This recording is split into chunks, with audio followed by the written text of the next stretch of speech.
Welcome to Nauck's Vintage Records, record auction number 75, highlight reels. Well, I'm Kurt Nauck. I'm going to be your host for the next several hours. We've got Raquel over here on the camera, and we have a lot of records to show to you from this auction. This is the catalog that we're talking about. This is auction number 75, came out in March 2024. The auction closes on April the 13th, which is, should be on a Saturday. As always, we do allow bids to come in about 5 days after that period because it takes us that long to get everything collated in the computer and so forth. But try and get your bids in as early as possible. If you don't have a copy of this auction catalog, you can download it at 78rpm.com. We've got a PDF of the entire thing, which is actually a little bit easier to deal with because you can sort on character strings. If you're looking for a particular artist or song title or something, it's very easy to find that way. So this is a great catalog. If I do say so myself, it's one of the best that we've ever issued. It's got some really amazing records in it. And this may be a little bit longer highlight reel series than we've had in the past. And in the past, I think, what was it, Raquel? 3 or 4 hours. So we've got a long day ahead of us. We're going to get started. I'm going to try and keep my commentary down to the minimum so we can get through all this stuff. Okay, we know what it's like trying to get through 3 or 4 hours of this. So we're going to start as usual with the first category in the auction, which is always our Berliners. We've got some amazing Berliners in this auction. Lot number 1 is incredible. Lot number 1 is a copy of Twinkle Twinkle Little Star on a 5-inch Berliner recording from Germany, dating in the 1890 to 92 period. This is actually Emil Berliner, the developer, inventor of the disc phonograph, or gramophone, is what they called it back then, himself reciting Twinkle Twinkle Little Star. This is one could say it's an iconic record, all right? That's a term that's tossed around quite a bit, but I think this truly is. This normally would have had a paper label on the back that gave you the words, because on these are little 5-inch Berliners on the machines that were string driven by hand. It was very difficult to hear sometimes what the person was saying or understand that, so they printed the words on the back. That is a very, very rare and desirable recording. It's got, I believe, a $2,500 minimum bid on it. That is lot number 1. Lot number 2 is a recording, or actually it's not a recording at all. It's a recording blank. This is a zinc disc. You can see here that it says zinc record blank before processing, received from Mr. Joseph Sanders, Emil Berliner's nephew, on November 17th, 1952. This came out of the Midwest Phonograph Museum collection. I purchased the entire record collection at that museum back in the early to mid 1990s. There was just amazing things in there. And a number of really neat things from Mr. Sanders were in that collection. I'm not sure exactly how Dr. Drake and his wife Katie came by that material, but it was some pretty interesting things. All right. That is a blank, so there are no grooves on either side of that record. So it's not anything you can play, but it is a pretty cool piece of recorded sound history. We're just going to go through a few of these Berliners. Some of you have seen the Berliner guide. In fact, I should have a copy in here. Maybe I'll bring one in for you to see later. But by Michael Sherman and David Giovannoni. If you're collecting Berliners, that's something you need to pick up. It goes through all the different label styles and the history of the Berliner disc record in the 1890s. So some Berliners do not have anything here at the top, as you see on this one. Sometimes that was a pirated Berliner. Sometimes, in this case, it was not. I don't know if you were able to see in the video the handwritten script up at top. Did you get that, Raquel? Yes. All right. So the pirated stuff would not have that handwritten script. It would just be buffed out. So here is a recording by Chauncey Depew, a very famous orator at the time. This is a story at a college dinner. We featured one of his speeches, I believe, in the last auction. This one has a minimum bid of $500. Here's another Berliner with a minimum bid of $500. This is Joseph Jefferson, who made a career out of playing Rip Van Winkle. And we actually had this same record last time and played it on the Bidder Request show, but this is a different take. So this is also on the Bidder Request show, but it's in the bonus hours. You won't hear it during the broadcast portion. You will have to buy the CD to hear this. It's got a hole drilled in the middle to accommodate a standard spindle hole, or a standard spindle for a one of those particular machines that you could purchase, but that would only play records with the enlarged spindle. All right, this is a very interesting record. You can see, hopefully you can see that is brown. Not only is it brown, but it's flexible, like you would see in some of your 1894 American Berliners, or in that lot number 1 5-inch Berliner. It's made of gutta percha instead of shellac. And this is one of 3 examples known. I purchased all 3 of them from a man here in the Houston area. Actually, it was from his daughter. He had deceased.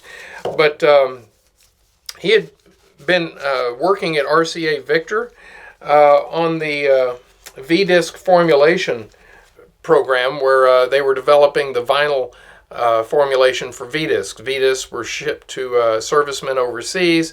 It was very expensive and difficult to ship, shellac records because they were so heavy. So they came up with a vinyl formulation for that. And somehow, some way, during his years at RCA Victor, he got a hold of these very, very early pressings. I don't know if he got those from the archives at RCA or somebody just gave them to him. But anyway, some really cool stuff. Like I say, I had 3. I've sold 2 in the past. This is the last one I have. If it's something you're interested in, you're going to want to bid as if you mean it. All right, here's another $500 minimum bid item. This is a Canadian Berliner from 1901. These came out in May. And Canadian Berliner is very interesting. Mr. Berliner, through some court proceedings, judicial proceedings here in the United States, was unable to actually market and sell his invention here in the States. It's a long story. We're not going to get into that. But he moved to Canada, and he started working up there. Here we have an English pressing that has been overstamped with some Canadian information and a Canadian number to sell in Canada. What's really fascinating about this record is that there is a dog and phonograph in the grooves. This is an anti-piracy device. Anybody who would take one of these records and electroplate it and make some pressings to sell would be electroplating that little dog and phonograph image so you could tell where the recording came from. It is difficult to see even with your naked eyes, but if you get it in the right lighting, it does pop out. This is a Berliner puzzle plate. A year or 2 ago, I sold the bulk of my puzzle record collection. And we do have a puzzle record section in this catalog as well. And you'll want to look at that because there are some really, really interesting pieces in there. And this should perhaps have been in that section, but it's here with the Berliners.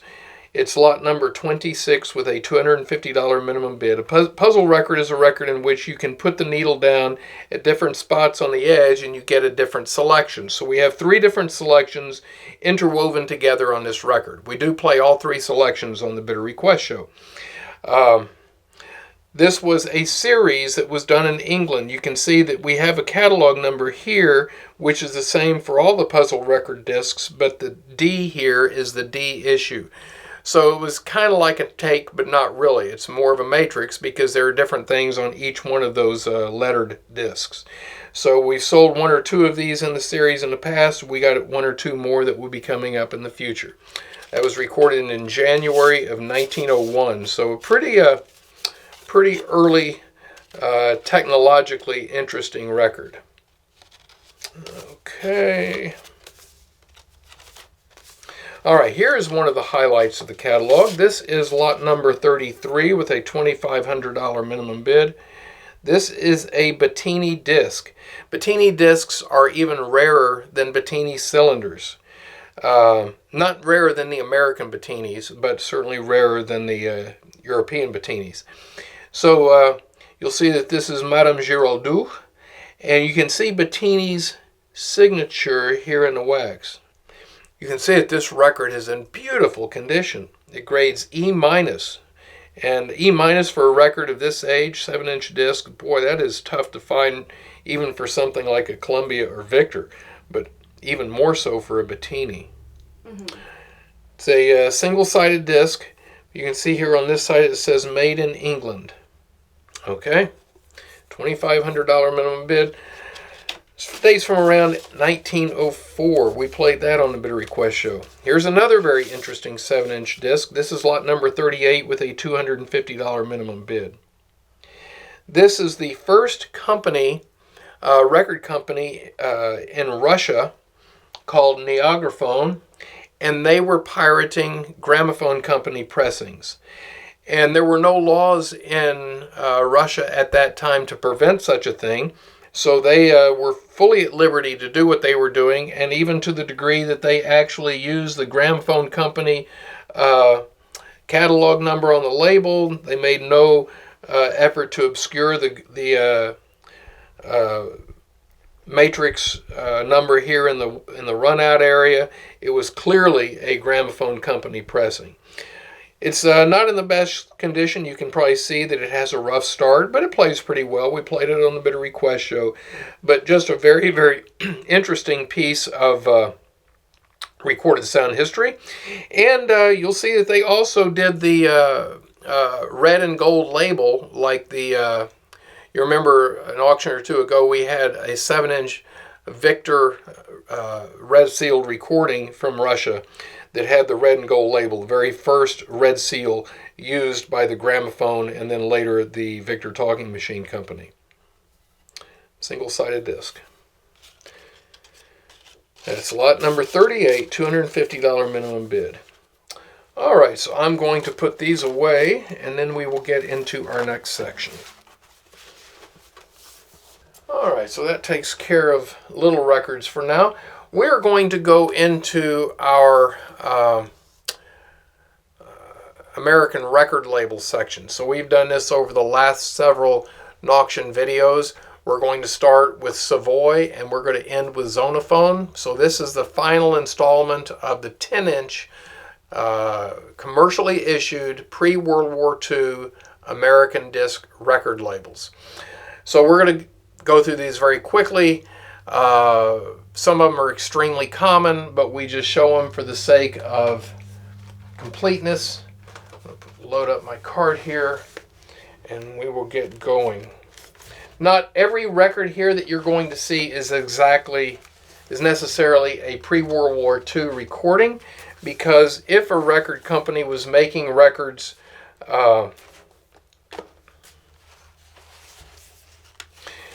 before World War II, then we usually just went ahead and completed that series through the end of the 78 RPM era. So just keep that in mind as we go. Okay, here we go. So we start with Savoy. I'm not going to mention all of the different label variations. You can refer to your catalog for more information there. We're just going to go through these very quickly. Some of these are variations based on when the record was made. Some of these are variations based on the series. Like this one you see, it says Pop Series on this orange label. This purple label says Bebop Series. Okay, so different labels, we're doing different things. This next record, we're going to spend a little bit more time on. This is a very, very rare record. I've only had 2 examples of this label. This is CB. This is a black-owned record label. Unfortunately, it's both of the records that I have are very faded. I presume that they're all like that. The gold, I guess, kind of oxidizes and makes it very difficult to see. How are you seeing that, Raquel? Pretty well. I made some adjustments. Okay. All right, so there's the one side, here's the other. And they did have black themed material on it. The other record that I have in the archive here is a speech by Marcus Garvey. We saw that this one was Universal Ethiopian Anthem. All right, that is CB. That had a $500 minimum bid, lot number 465. Here is Siegel Cooper, an international record company label. 466, the client label. You can actually see here at the top where part of the Siegel Cooper label has torn off, and you can see the international label underneath. Here's a different but very similar example of that label. It's got some tape remnants and little tears on there, but this is a very rare label. It's another interesting thing here. It says special 10-inch record, so I always thought it was amusing when they printed the record diameter on the record label, like you weren't going to be able to tell otherwise. All right, signature label, very common label, just thrown in for the sake of completeness.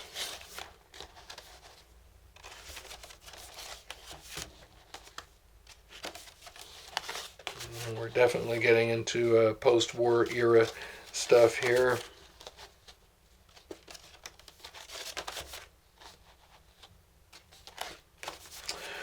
Okay, this is a nice one. This is a California label, silver screen. These do not turn up frequently, and they certainly don't turn up in this condition. The record itself is only V+, but the labels are really nice. Usually that silver is rubbed off and not looking so good, but the silver on this one is spectacular. You got a little bit of a label tear here on this side, but I don't think you're going to find a better example of a silver screen record label than what you're seeing right here. It has a $100 minimum bid on that. Here is Silver Star. This is a Leeds and Catlin pressing.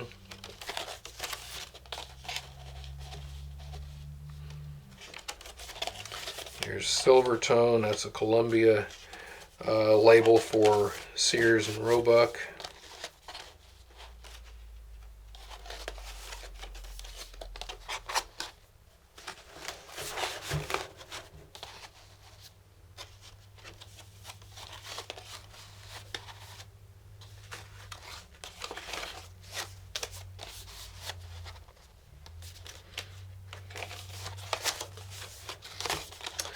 And finally, we've got this one.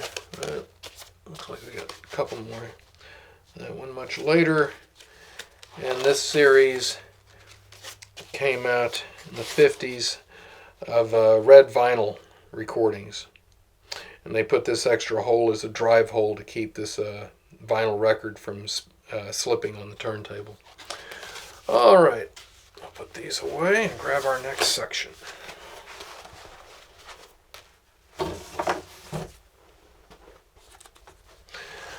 Usually by the time we're recording these shows, Raquel has gotten further on our lotting process, but we're recording the video earlier than normal, which is why I have a little bit of record space behind me that I can use. All right, here's Sir Henry. This is another Leeds and Catlin. When I say Leeds and Catlin or Hawthorne and Shabley or International Record, American Record Company, these are companies that were pressing records oftentimes for other labels. So we just saw a couple of Hawthorne and Shableys there. There's Solo Art. Here's Sonora. Sonora is a record label that's pretty scarce as an early vertical recording like this. I believe these date from around 1912. Then there was the Sonora label that came out in the 1940s, much later. An example of that is right here. But they are both, as the label says, clear as a bell. All right, here is a very rare record. This is your square disc. This is an IRC, International Record Company label. It's got a $25 minimum bid on it simply because it has a large separated crack. We can see pretty serious little situation there. A little tape across the bottom of the label to keep it in place. But that's why we have it taped to this cardboard so it doesn't experience any worse damage. But that is an extremely rare label. This may be your only chance to get it, so if you're missing that, even though the record itself is screwed up, you'll still want to bid on this. It's got a $25 minimum bid on it. If it wasn't in that condition, it would have a $250 minimum bid.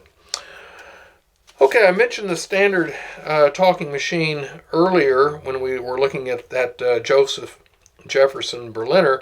Here is a standard disc record that's got the half-inch hole. You know, I think that Joseph Jefferson record may have actually had a harmony spindle hole. It looked a little bit larger than the half-inch. It may have been 3/4.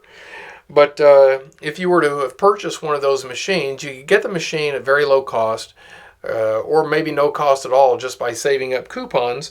And you turn them in, they'd send you your machine, you were so excited, you unwrapped it, and found out you couldn't play anybody's records on it except the records that it came with. And so now you had to buy records only from that company. That was the gimmick. And so we're getting into standard records here, and they all have that large spindle hole so that they could be played on those machines. And the standard machines, they did very well with those. Standard records turn up very frequently. And basically they're just Columbia pressings that have the standard label on them. And these are pressings that would have been issued with Columbia labels, so it's unlikely that you're going to find things on the standard label that were not issued on Columbia. There are a couple of things that they issued that were not issued on Columbia, but those are very, very unusual. So you can see the standard label went through a few label iterations, different colors. Some of these, the difference may only be in the price or the song copyright information. You can get pretty anal about what constitutes a different variety. But I tried, as I assembled this collection over the years, to, pretty definitely cover anything that was major. I didn't cover all the minor stuff, because I just didn't want to get to that level. But we do have some minor variations within these records, as you have no doubt noted. Here is a standard record label, a totally different standard. Doesn't have the large spindle hole. This is a Zonophone recording with a sticker on top, a paste over label just over the Zonophone name. Kind of a cheap way of making your own brand, but I guess it works. This is the same sort of a thing, except now the standard record label is over pretty much all of it, except just the artist and selection information here at 6 o'clock.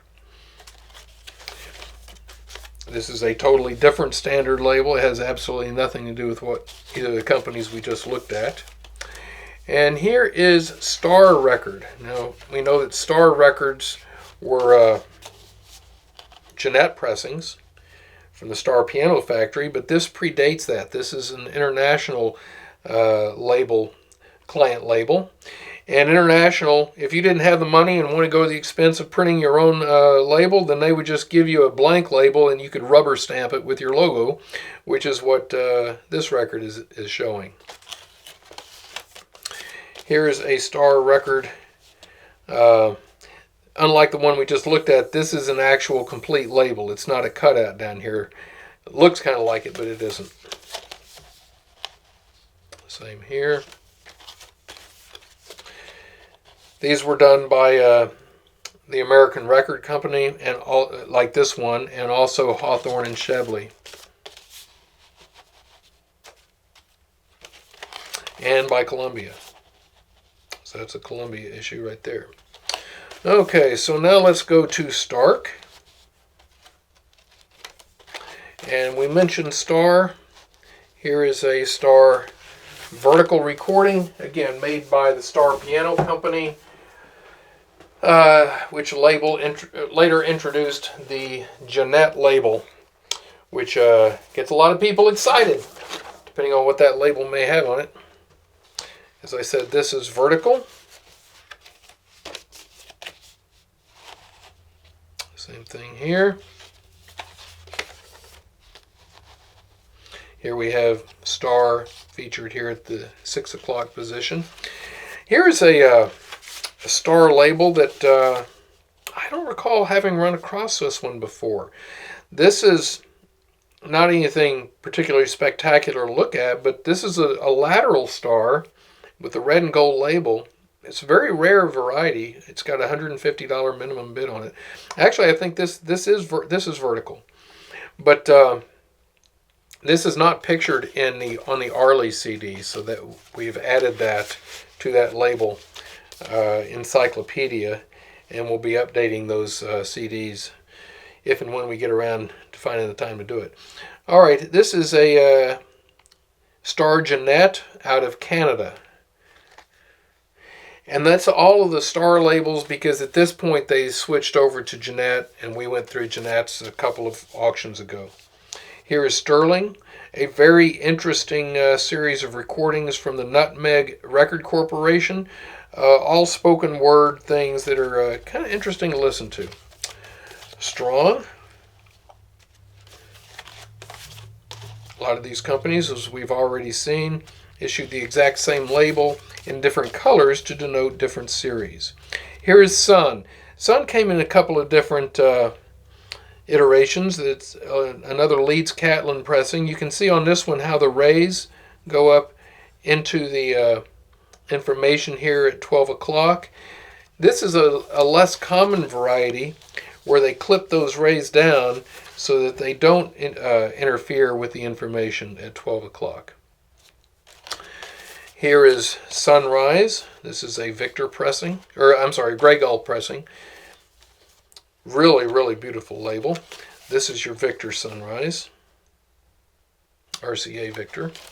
This is an RCA Victor Sunrise, which is much more difficult to find than the one we just looked at.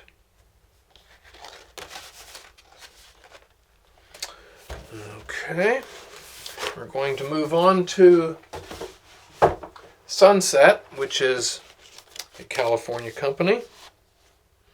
Some of these Sunset things have very interesting and jazzy music on it, such as this one. I believe this one. Let's see what that is. Well, I'm not so sure how jazzy that is. I haven't listened to it. But some of these Sunsets go for a lot of money. All right, this is Sunshine. This is certainly a record that is very much in demand. These are Nordskog recordings. This one is Kid Ory's Sunshine Orchestra doing Society Blues, a $250 minimum bid on it. It's got some stress grooves on side 2, but it's in pretty nice shape and just a beautiful, beautiful label. Here's a different Sunshine label out of Florida. There's one type of Superior made by the Perfect Company, Perfect Pathé, and a different Superior from the Jeanette Company. Here's a later Superior with a smaller label. These get to be pretty scarce. And then we get into Supertone. Supertone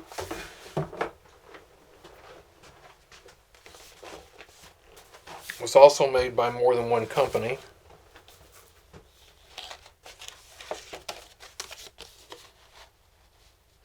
And it is another Sears Roebuck brand.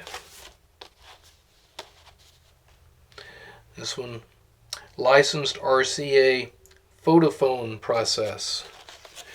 This Supertone label is pretty hard to find. This is much later. This gets into the ARC era. Those are took me a while to find an example of that. Here is a different Supertone label. Here's one which is the brown gray gull wax formulation. We're going to be looking at a lot of different colored records here shortly. Here is a Columbia pressing of a Supertone. Here's Gray Gull's Supreme label. You get into this label and your Gray Gulls, you get all kinds of little label variations. It's like they weren't really paying that much attention to what they were doing, which drives collectors bananas trying to categorize all that stuff. Well, I mean, the three collectors who care enough to do this kind of stuff, of which I happen to be one of them. Here we have Supreme Quality, which is a record from the Electric Recording Laboratories in New York. Then we get into Symfonola.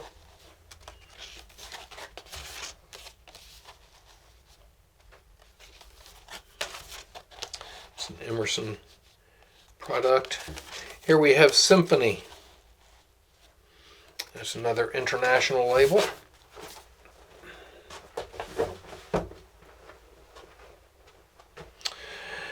Another one where this is another tough label to find. Anytime you find this kind of silver on a label, that stuff oxidizes or wears off easily, and it's hard to find them in nice shape. This is a spectacular example. It's only V+, but it's a $100 minimum bid on that one. You're not going to find a better one of those. And these are all these international things are single-sided discs. Your Leeds and Catlin records, on the other hand, like this one, are usually single-sided, but occasionally you'll find them two-sided. So here we have Symphony. That's a single-sided symphony. Here is a double-sided symphony. Also Leeds and Catlin. This is Symphony Concert.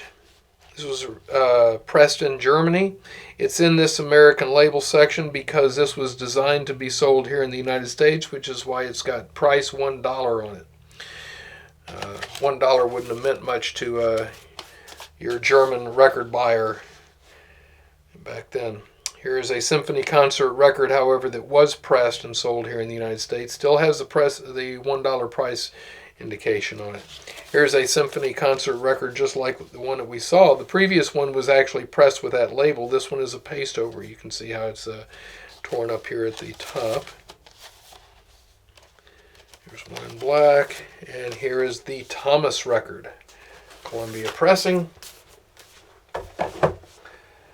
Not a terribly rare record, but somewhat scarce. Okay. This is a record label that just made the cutoff, pre-war record on the Timely label. These were records that were a little bit had a little bit of a political, socialistic type focus. This one has labels on either side. So this is that right? Here. That's a little better. There's, I guess that's Mr. Abe Lincoln there. All right. Timely Tunes, an RCA Victor pressing from the 30s.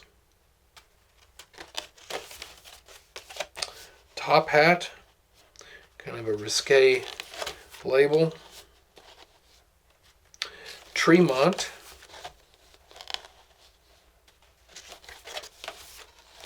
All right, so this is Triangle. You've seen these before. They're fairly common. This is Bridgeport Die and Matrix Company pressing. But how many of these have you seen? Triangle. Triumph.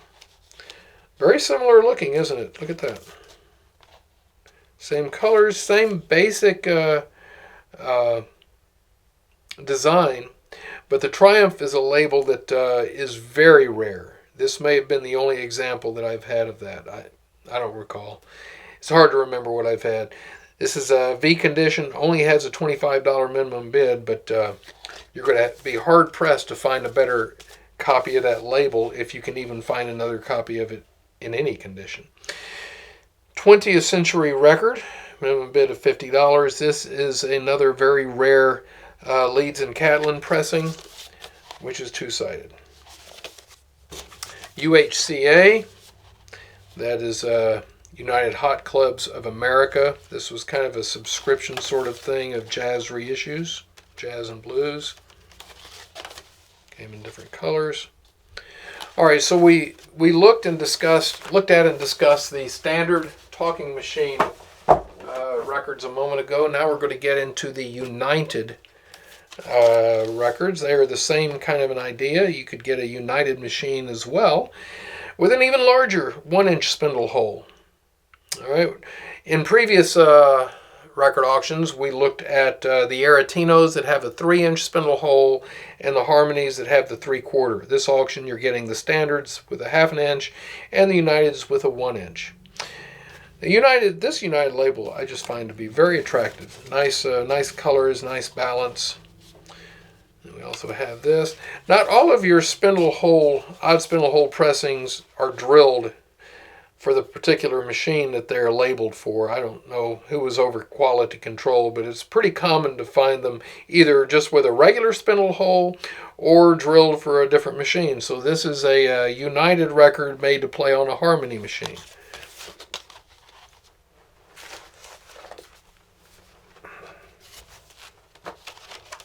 Here's one with a little copyright sticker down here. This one is nice because it's got a really good condition original sleeve with it. These sleeves are very brittle, a lot of acid in them. They're very hard to find in good shape, but this one is perfect. You're going to have a tough time finding a better example of a United sleeve, and that's what the label looks like. Different from those that we looked at earlier.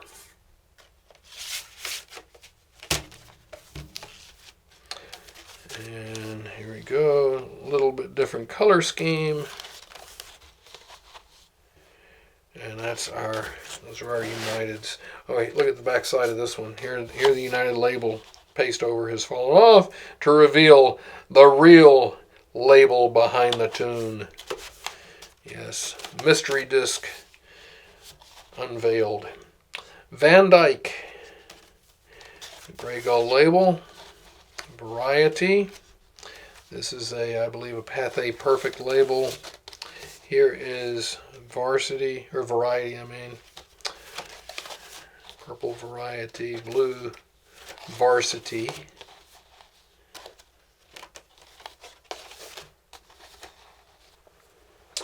I think Eli Oberstein had something to do with that.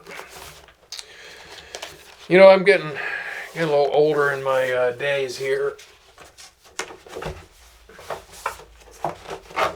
I'll just tell you that not everything I say in a catalog or in a bidder request show or in a auction highlights reel is necessarily true. Yeah, that's right. I don't always remember things correctly. I find myself saying things that I don't mean to say all the time. So bear with me on that. Varsity, more Varsities.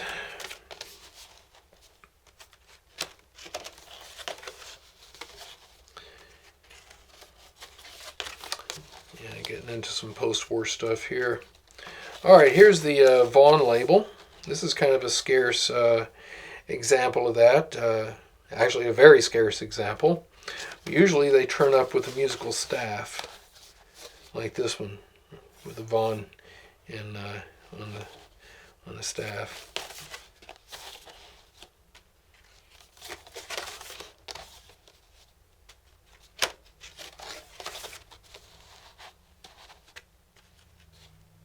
This is a religious label, hymns primarily. Here's Velvetone. Velvetone, Diva, and Harmony were all sister labels made for different companies by Columbia. They feature the same material by and large with just different catalog numbers. Not everything issued on one of those labels, however, will be found on the others. And then Clarion was the fourth label in that group, although the stuff on Clarion is a little bit different from the other three. Different numbering series altogether. Here's a velvet tone on kind of a real dark blue label. That's very unusual. That might have been just kind of more of a mistake, because I don't know that I've seen another one of those. Here's an international company pressing for Vim. So you have Vim with very narrow lines in the logo, and here's one with real thick lines in the logo. Here's one that looks like even thicker than that. I don't know what the deal was with the Vim, but whatever it was, there it is. All right. Here's a very, very rare label, Viola from Southern California.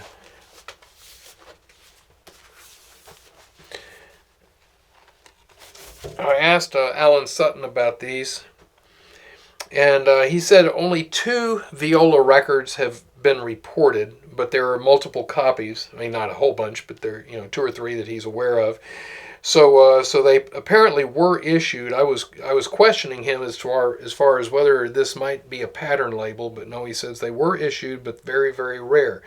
And the 2 issues that he's aware of, we have featured here in this catalog. So we have this Viola, blue label, both sides, and then we have this Viola, which has a red label on that side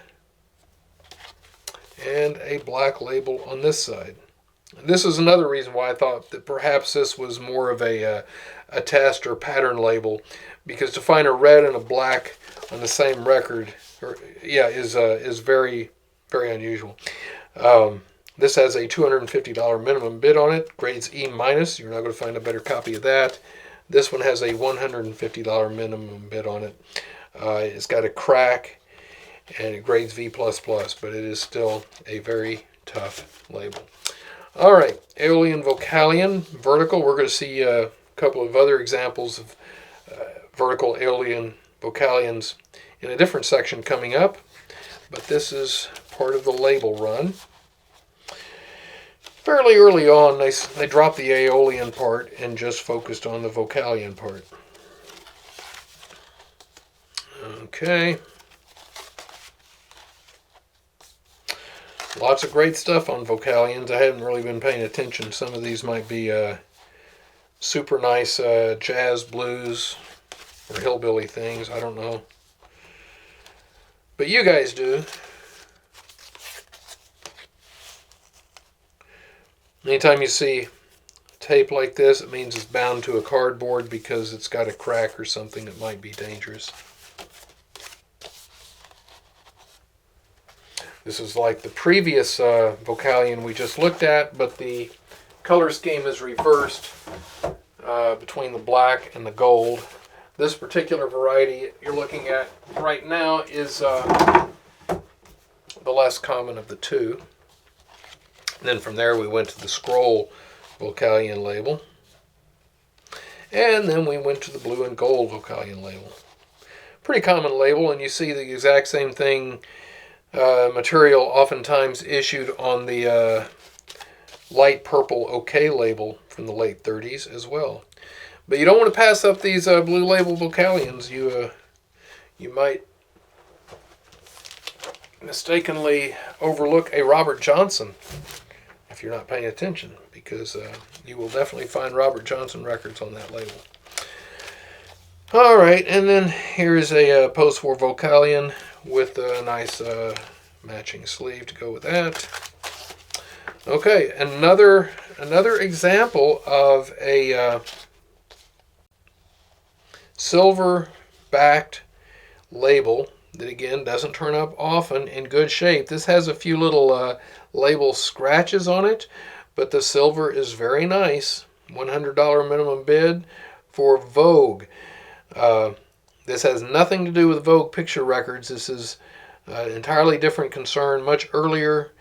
You'll see it says Hollywood Recording Company, and you'll see this little incised ring around the spindle hole, meaning that it was recorded by Columbia. And you've got a Columbia, or actually pressed, probably not recorded by Columbia, but pressed. You see a little Columbia-like number there at 6 o'clock. Okay, Vulcan is another record that is very rare. I asked Alan about this one as well in terms of whether or not he thinks this was actually issued. And I think that he pretty much figured that it was, but they don't turn up frequently. And I've also seen Vulcans that are obviously tests and samples. The Vulcans that you do see frequently are the 3 record Little Red Riding Hood set. And we've had that several times in previous auctions. But regular commercial pressings of just normal pop material are very, very difficult to find. Ward's Trailblazer, you see this ring again. Okay, that's another Columbia pressing. And this one has a very nice sleeve to go with it. I'm going to pull this out of here and show it to you, and then Raquel is going to try and get it back into the sleeve later on when we refile all this stuff. This is a nice rare sleeve that you do not find in good condition if you find it at all. So if you're a sleeve collector, you're going to want to bid on that. Isn't that nice? Look at those nice machines on there. Look a little bit like, I don't know, it looks an awful lot like a credenza to me. Okay.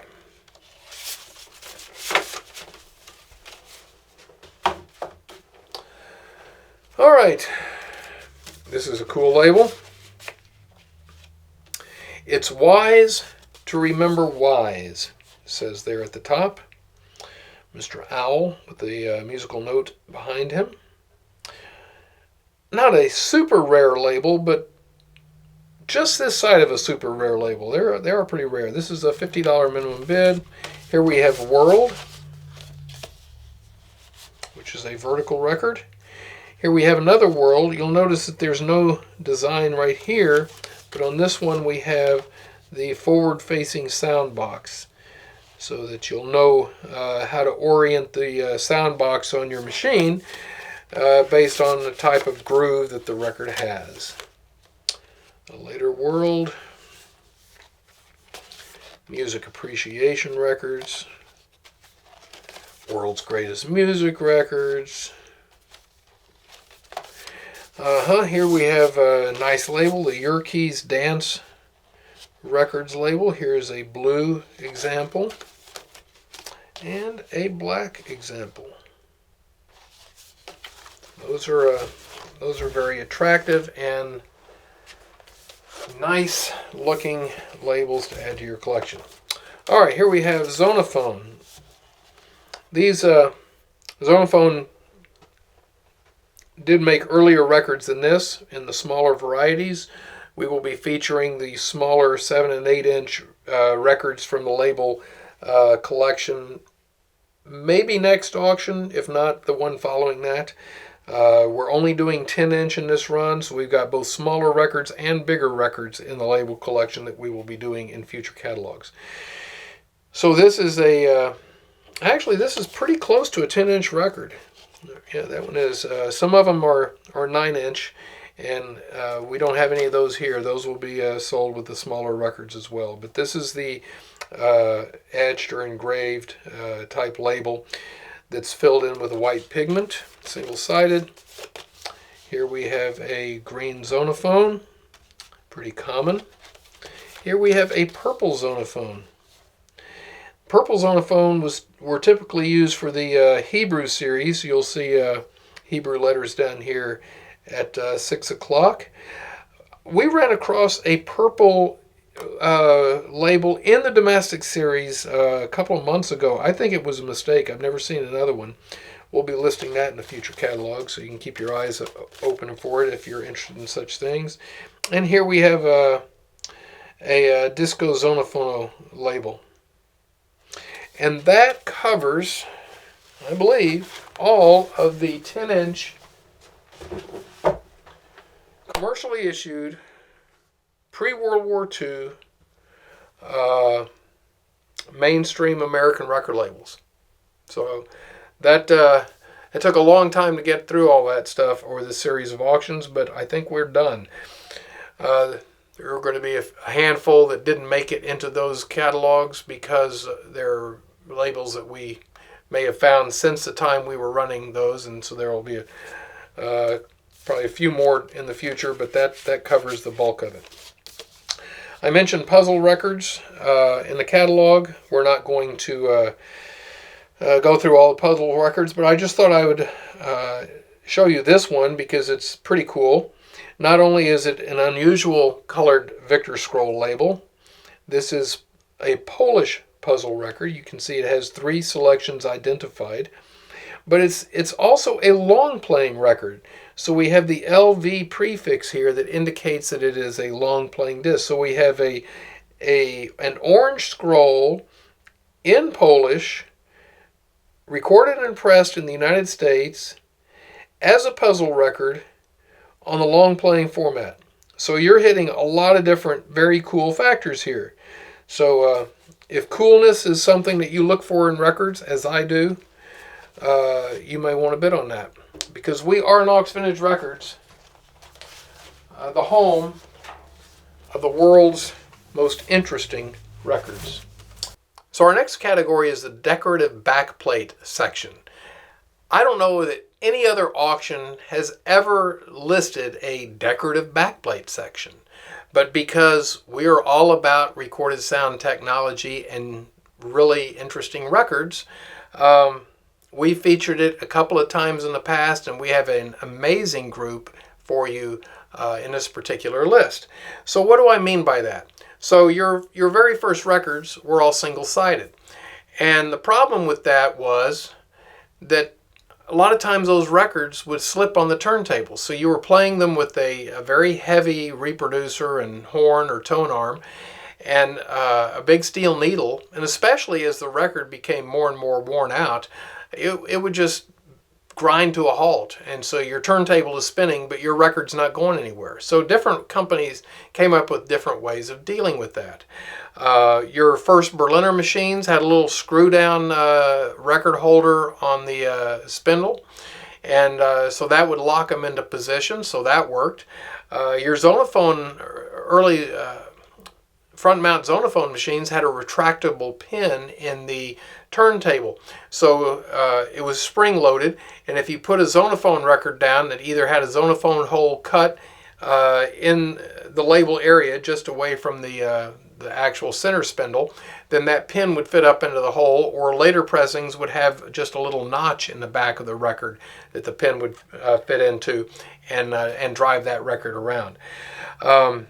Another method was to put something on the back of the record to provide enough friction to keep it from sticking. And so in the earliest records that had something on the back, that's very often what the objective was. Later on, it wasn't so much of an issue, but records, single-sided records still were, they had the whole side there that the record company was basically not taking advantage of. Why don't we use this for something? It could be explanatory information, like a lot of your red seal pressings and the teens had a blurb on the back that would talk to you about the selection being played or the opera and what was going on or what have you. Or it could just be advertising for the company itself. In fact, the record we just looked at from the puzzle record section is an example of that. Let's go back to lot number 823, the Victor puzzle record in Polish, and we see here a very nice Victor, what we call the spider web backplate. This is very common to see on single-sided pressings. Later on it became RCA Victor instead of just Victor. But that is just one example here of what we're talking about. We're going to see a lot more of those here momentarily. We're going to begin with the small records and move our way up through the sizes because that's the way we have them lotted on the shelf. So here we have a little Mimosa record, English label, and on the back we've got this little grooved band here, and it actually has a patent number. So here's a patent issued for this little band here to keep the record from slipping on the turntable. Makes you go, why didn't I think of that? But there you have it. Well, they weren't the only ones. Here was Nicole, and their whole back is textured. You can see that. And you can see they also put Nicole corporate information in a band here on the back as well. I mean, if you're going to do it, you might as well, do something interesting to look at, right? Here is a Disco Zonofono label, Italian company, with a very nice Anglo-Italian Commerce Company backplate. Geneva and Milan. That's something that you more often encounter on 10-inch pressings. This is really cool. All right, so this is a Pantophone, French Pantophone. That is a very, very rare label. This one has a $50 minimum bid on it, but it is not going to sell for that. But look at the back of this thing. Isn't it glorious? It's just so cool. And this is its original sleeve. Nothing special, but you don't find original sleeves with records from that period very often.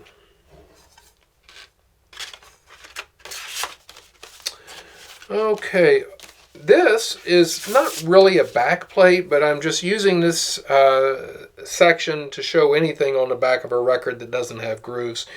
So this is a black and silver Columbia label, the Sabbath Day.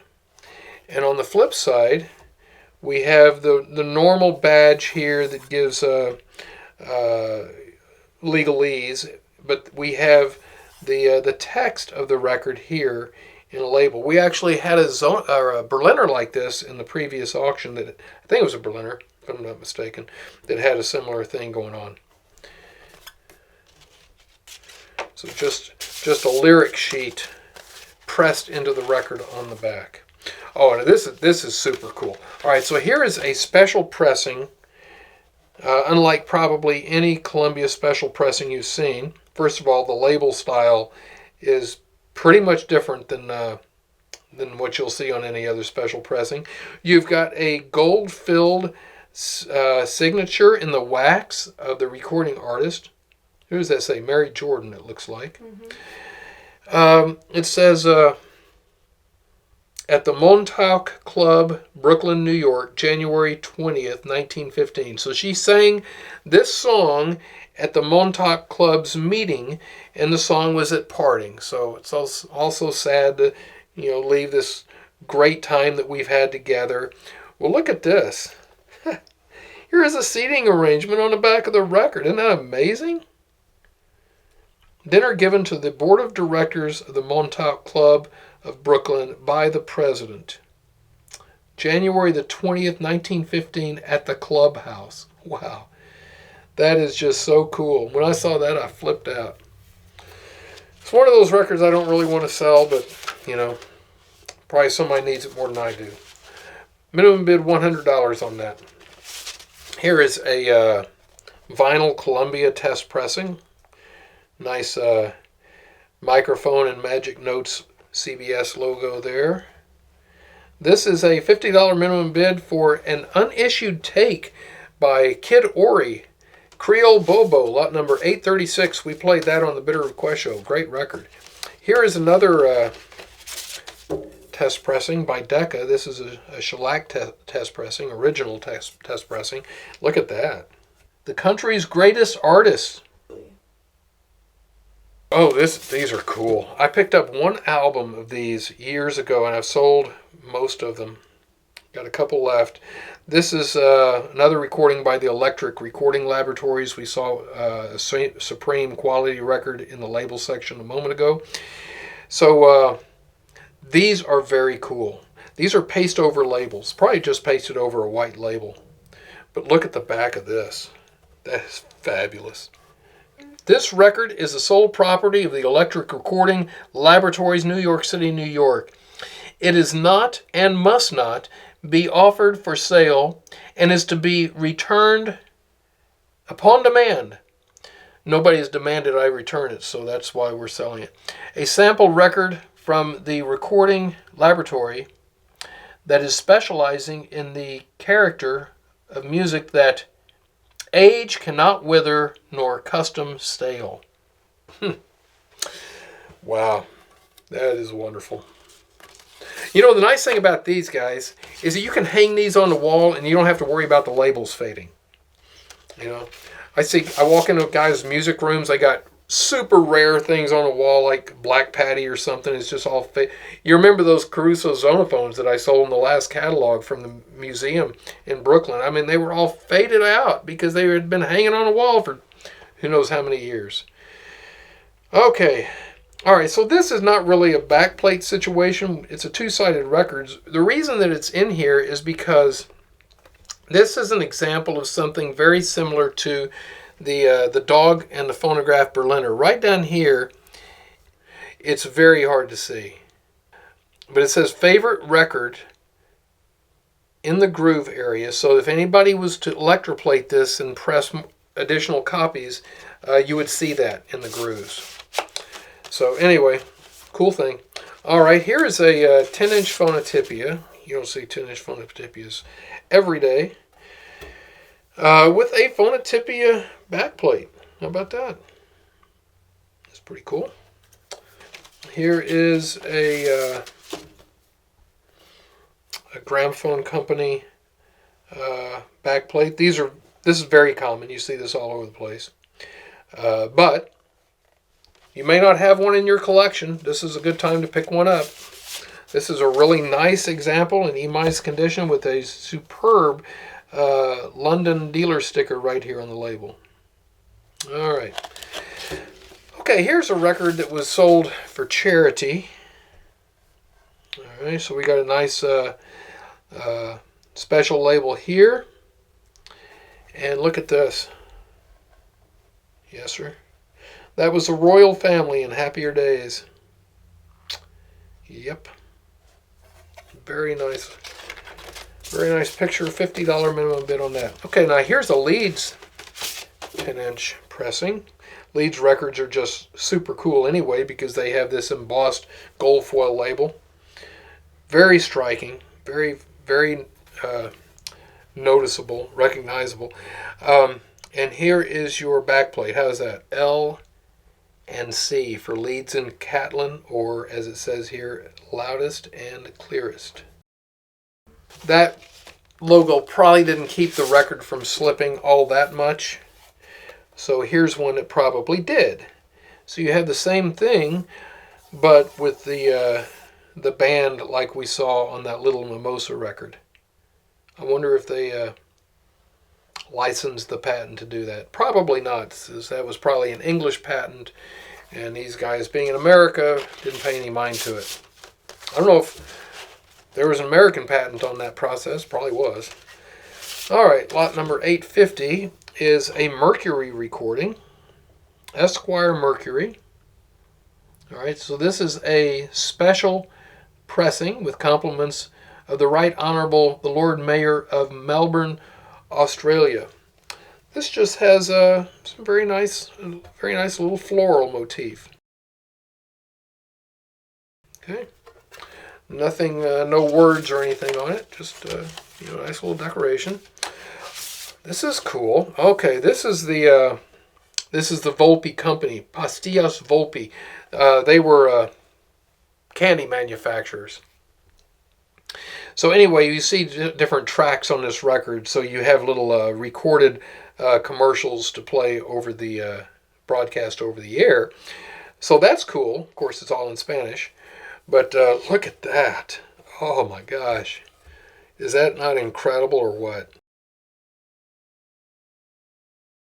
All right, so anyway, there we go. Lot number 854, $50 minimum bid. Glorious Odeon. I've never seen that backplate anywhere else.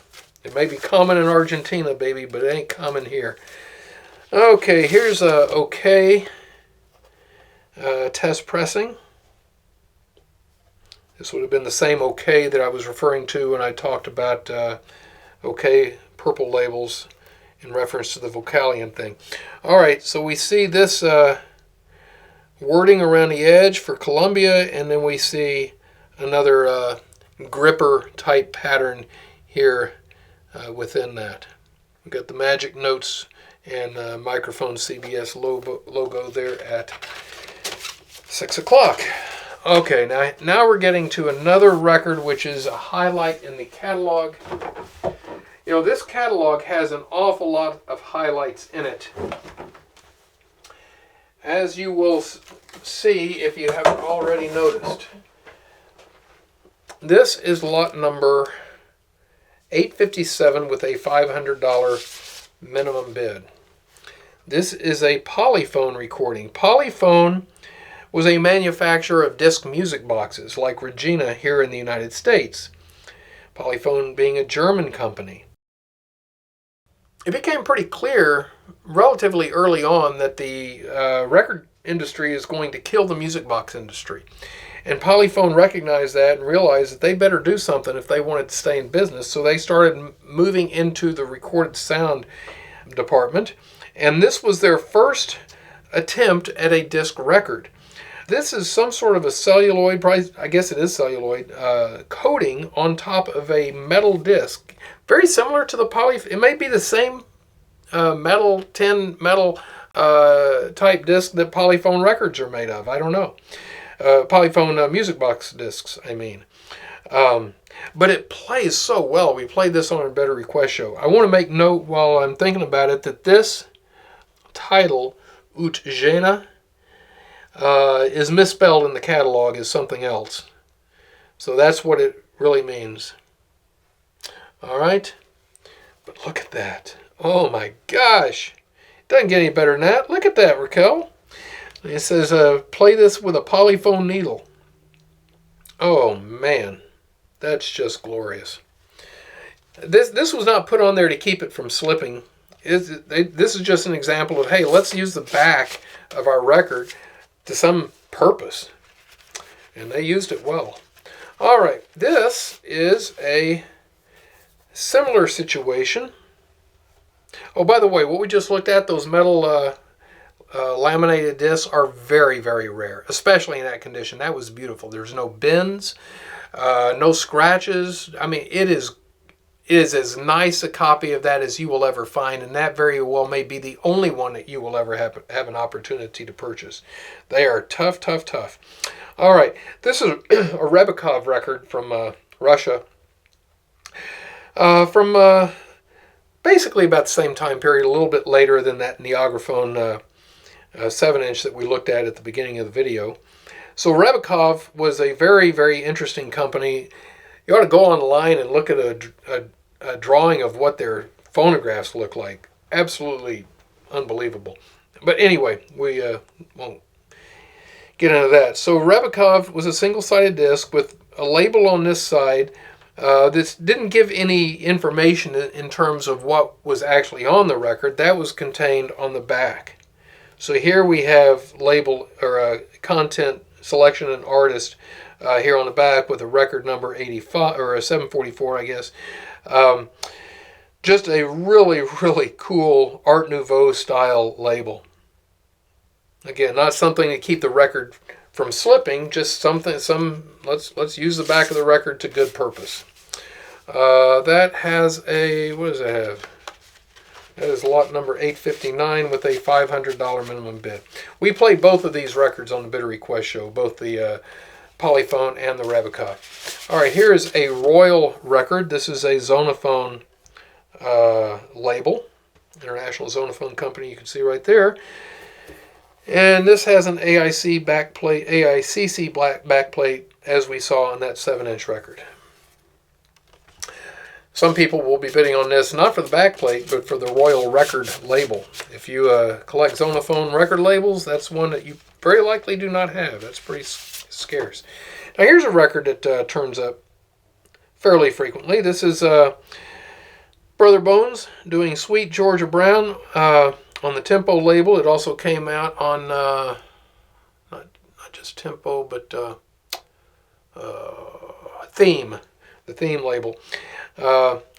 Sweet Georgia Brown is the theme song of the Harlem Globetrotters. So here you have a very nice Harlem Globetrotters label with a grooved area where Brother Bones interviews 3 of the Globetrotters. Not all pressings have the interview. Some of them just have a blank area there. Probably as the record continued to sell at the Globetrotter appearances, and those guys that were interviewed dropped off the team, they eliminated the interviewed portion. So here's just a regular Victor with the spiderweb Victor backplate as we saw on the Polish picture record.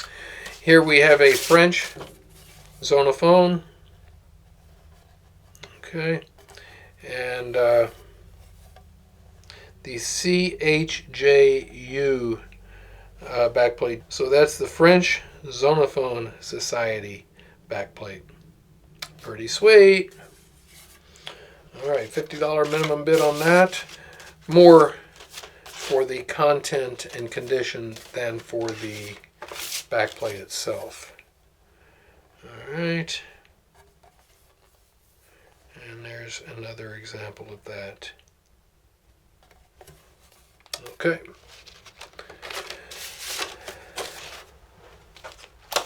Okay, here is a little bit larger pressing. This looks like about a, is it 11 and a half inch, or 10 and a half inch pressing, like a phonotypia. So the Velvetone, or the Velvet Face record by Edison Bell. And here we have the Edison Bell Celebrity Record backplate. $25 minimum bid. So here are some 12-inch backplates, beginning with American Record Corporation of California. Look at that. Oh, it looks straight out of Hollywood, doesn't it? Oh, man. What a piece of art. And on blue wax as well. We're going to see something in our colored wax section. Same sort of this kind of a blue-gray type of wax that was used for a period of time by ARC. Primarily you see that on 10-inch Brunswicks. Look at this. Okay, this side is basically just looks like an LP because it's an LP. It's a very interesting LP. Look this up in the catalog, lot number 831. It'll tell you more about it. This is really something worth listening to. It'd have been nice to feature it on the Bid Request show, but we don't have time to play an LP. But look at the back. Oh, my goodness. British Broadcasting Corporation, BBC Transcription Service. Wow. Okay. That's really making full use of the territory right there. All right, here is an English Columbia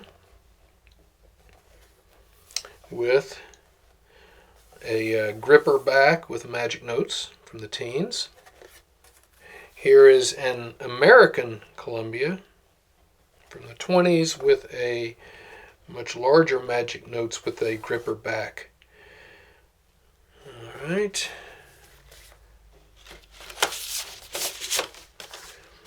Okay, here's a favorite.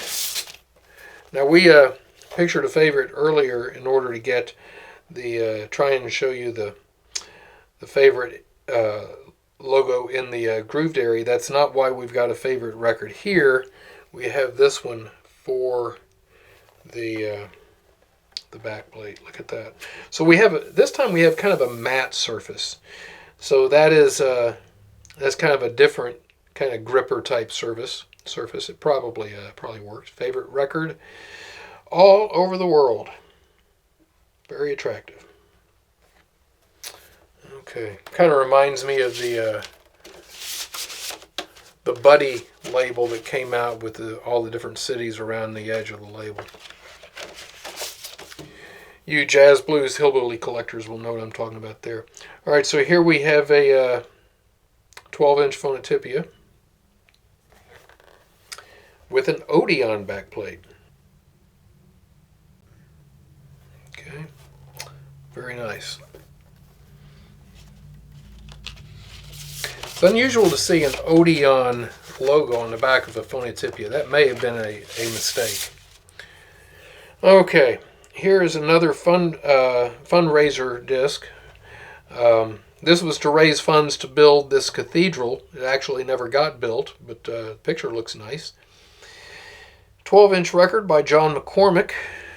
And here we have a really nice back plate with McCormick and the bishop. I think that's a bishop. Who is that? This is Richard, Archbishop of Liverpool. All right, lot number 852. This is a Russian pressing from the pre-revolution days. I think it's pre-revolution. Maybe it's not. Don't quote me on that. Look at this. Mustrust. Actually, that looks very much post-revolution to me.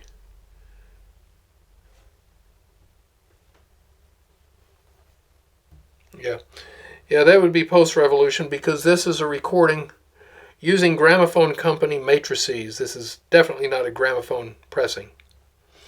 And you can see the hammer and sickle design behind the lyre here. So certainly a post-revolution, post-1917 pressing, but a cool record. All right. Opera Disc, a German company that was marketing gramophone company pressings here in the United States for a period of time. This is actually a paste-over label. And here we have a gramophone with the recording angel conveniently buffed out because this was a post-war situation, post-World War I, where Deutsche Grammophon took possession of all the gramophone company's masters in Germany and started issuing them on disc gramophone or Deutsche Grammophon and Opera Disc Company labels, and also Polyphone. All right, so here is a English Columbia Regal pressing with a very nice backplate there.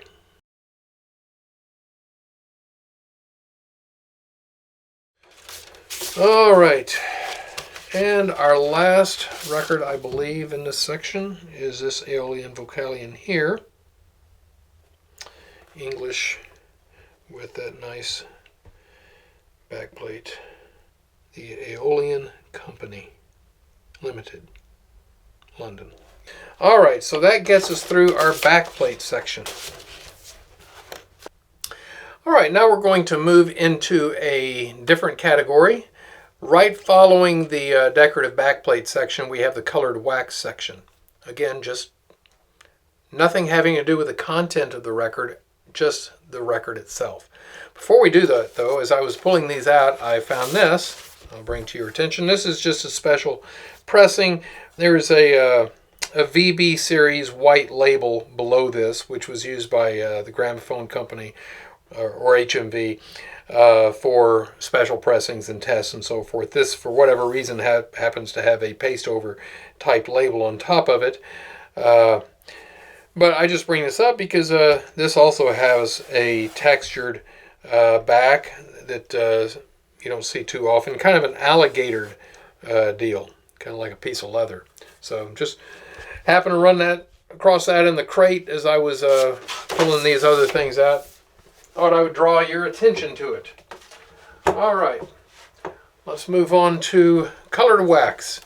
We're going to start with lot number 869. Referenced this earlier with the recording. In the previous section, the blue-gray material that was used for some Brunswick pressings. Similar color here, used much earlier for domestic. Leaning a little bit more towards the blue, not quite as blue as blue wax Columbia's, but we're getting there. This is a vertical pressing, roughly around 1920 or so.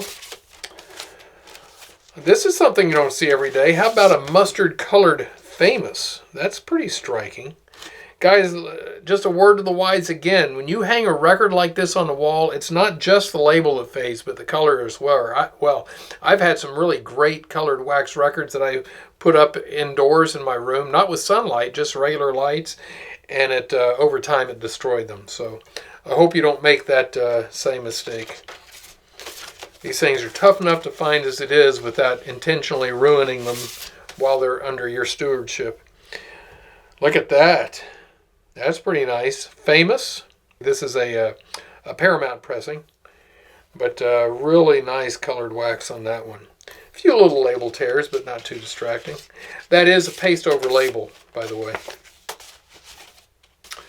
Here is a Famous green. Usually when you see green wax, that has to do with an Irish series. Famous regimental band. I don't know if this has anything to do with Ireland or not, but it is what it is. How about a brown harmograph? Another combination. You'll see brown records like this pretty regularly, but not with a harmograph label on them. Nice condition record. E-, $100 minimum. Here's something a little bit more in keeping with what you're liable to find in a milk crate under some guy's table. Is a orange brown wax Madison. We've shown these before. They're fairly common. Your Morrison records, but pretty. This one's got somebody's address label stuck on one side, but no big deal. That would probably come off with a little enzymatic cleaner. Here is another Morrison, different color scheme. Music Appreciation Series. Okay, so that's kind of cool. This is pressed by Columbia on Columbia blue wax, but with an entirely different label than what you would normally see. Here's what a green Columbia looks like once you've had it hanging on a wall for a while. Here's what it started out looking like. Probably even darker and more brilliant than what you see here. So that's why you don't want to do it. Who knows? Maybe that was one of the ones I had hanging up. I don't know. All right. Pathé was known for doing this sort of thing. Your brown and black mottled wax. Not terribly rare, but relatively uncommon and always very attractive. That was, of course, or by the way, an Annette Hanshaw record, which greatly adds to its interest. Here we go with a Paramount labeled issue on multicolored wax. These are so nice. Kind of hate getting rid of them, but it is time. Puritan, green wax Puritan.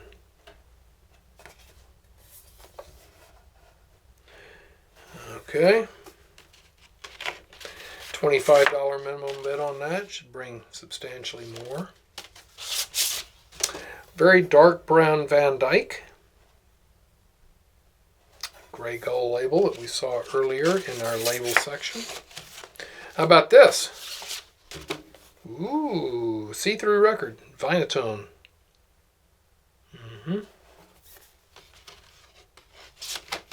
That's post-war. Most of the rest of this is pre-war stuff.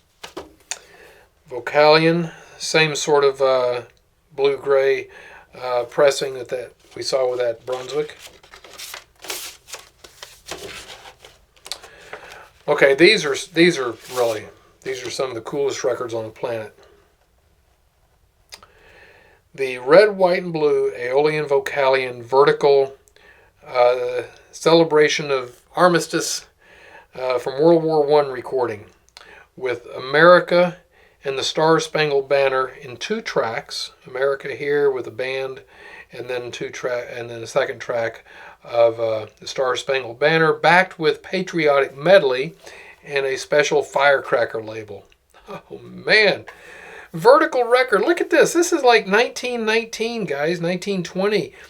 Where are you going to find this kind of stuff? This is probably, I think, the first dramatic, intentionally multicolored wax pressing that they did, that was done on 78. Was there something earlier than this?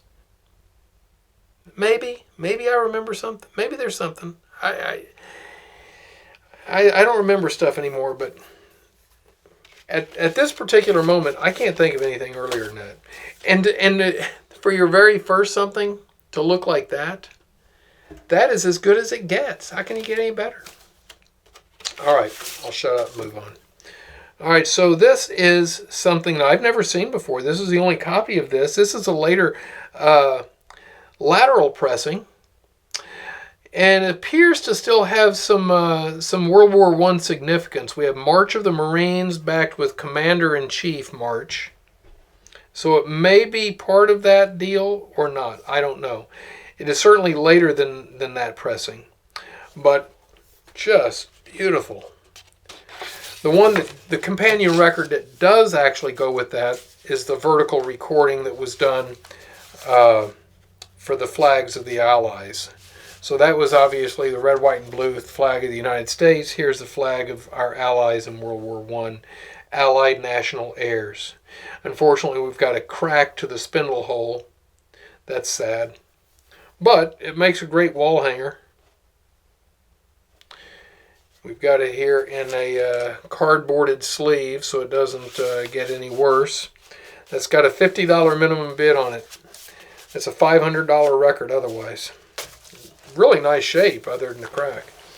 All right, so that takes care of our colored wax records. Now we're going to go into the next category, which are our picture discs.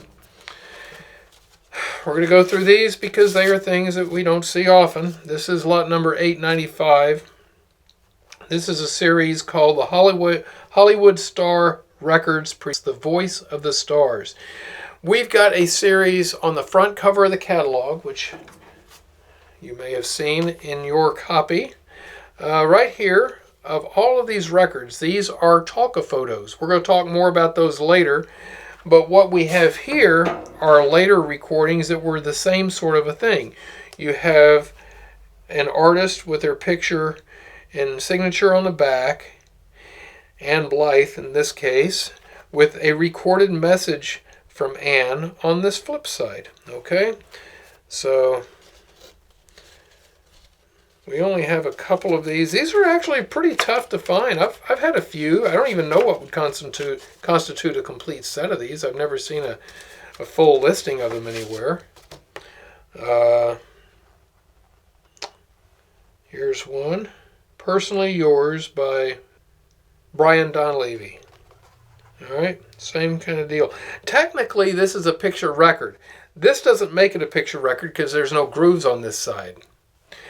This makes it a picture record because they've got photographic image of record reflection in the grooves. Now that's just kind of weird. To actually imprint the reflection in the grooves, I don't think I've ever seen that done before. But because that is technically a picture, that makes this a picture disc. So that's why these are in our picture records section. All right. That's a very nice picture record there. Rainbow Records produced that. Blank side. The Western Holly Gas Ranges. Zeke Manners. Really nice. Very good condition too. These promo things sometimes get pretty kicked around, but that's a nice one. This is cool. This is lot number 902. And this is a recording blank. The serviceman overseas would have recorded, and you've got all these little vignettes of situations that a Marine might find himself in at one time or another. And then same thing on this side. This is a blank. It has not been recorded on, and it has its original sleeve. Isn't that nice? Look at that. Here's the Marine here dreaming of his honey back at home. A recordio message from a U.S. Marine. Brand new. Look at that. Never used. Perfect condition. $25 minimum bid on that. All right. Next we have the Talk of the Town Wilcox Gay Recordio for 1942. Wilcox Gay was a manufacturer of disc recording devices that you could use at home, as well as wire recorders. Some of you may have seen a wire recorder. It's got a spool of wire that looks like a fishing reel. Don't get it tangled and knotted up. You won't get it undone. Try this Recordio disc, for instance. All right, paper-based discs, 6.5, 8, and 10 inches. Okay, this has no recording on it. This is a recording blank. Again, in perfect condition. Really nice animation on there. What do we have here? Oh yeah, this is some of your picture records were actually taken out of magazines or off of cereal boxes. You had to cut them out, and such is the case with this, so we lose some of our wording on the back. But this is basically advertising Wolverine's new cartons. Yeah, Wolverine, in case you weren't aware of it, is now storing their stuff in a new carton, and you need to be aware of it. Buy from your wholesaler. Okay. Keep that one in mind. Lot number 889. Here is a beautiful copy of the Capitol Records Christmas disc. This too has a nice original sleeve, little mailer. Do not bend. Good luck with that. All right, so we got blank on that side, but here's where we have the recording from Capitol. So I guess you got a recording on one side, and you could actually record your own stuff on the flip side. Okay. Oh, this is really nice. This is scarce. It's got a $100 minimum bid for lot number 891. It's got a blank side here. What does it say? It says Volkswagen Brothers, Incorporated out of Pittsburgh. Probably the company that sold this or distributed it, as the case may be. Sing with Roadshow. Play this on your phonograph. Hold still and get focus for the laugh of your life. Adolph Monjou, Carol Landis, and John Hubbard. How about that? Just beautiful graphics on that, huh? This is simply a promo for the film, Roadshow. Rare record. I have not had another copy of that. All right, so I've got a whole write-up in the catalog about the Gleason patents and the Gleason picture records that were done in the United States in the 1920s, starting, I think, in 1923. I'm not going to go into it here, but they look just like Goodson's. You'd look at this, you'd think it was an English Goodson. It's not. And it's not, and it predates Goodson's. The Goodson patents came after the Gleason patents. This type of record actually was an American innovation, and the Goodson guy just kind of stole it and ran, apparently. This is Pope, who is this? Pope something or other. Yeah, whichever one he was. Oh, here he is, Pius the 11th. Pope Pius the 11th. A spoken word by him, and here is the French translation of what he says on that side with St. Peter's Cathedral. As with all of these kinds of records, they tend to get rippled over time, making them very difficult to track. Not impossible, but difficult. You may really have to slow your turntable down and then speed it up in post-production. And that's exactly what we did with this. This is 1925 State Fair of Texas recording. This is amazing with Willie Howard. Look at that. Willie Howard and his little vaudevillian outfit from Sky High, Dallas, October 10th through 25th. They took the whole troop down to Texas to do their show Sky High at the State Fair. And here is the troop. Oh my gosh, this is a 1925 U.S. picture disc. Guys, are you paying attention? The Gleason patent went back, like I said, I think to 1923. I actually have a 23 Gleason back there that I'm going to be selling in a future auction. But these are extremely rare. This is the only copy of this I've ever seen or heard of. Unfortunately, it has a spindle crack that goes all the way up, and that often happens because they purposely made the spindles small, again, to keep the record from slipping, because these things didn't weigh anything. You put a tone arm on there, and it just doesn't turn. So they made them small so it would fit tightly over the spindle, but then what happens? Well, it creates a crack around the spindle, which can develop into something that goes up into the grooves. But Mark was able to get both sides of this transferred at very slow speed, and we will play this. We do play both sides of this on the Bitter Request show. We play Willie Howard's speech in the broadcast version, and then we play the flip side with the song in the bonus hours version. So that's very cool. This has a $500 minimum bid, even with the crack. You're not going to see another one of those. All right.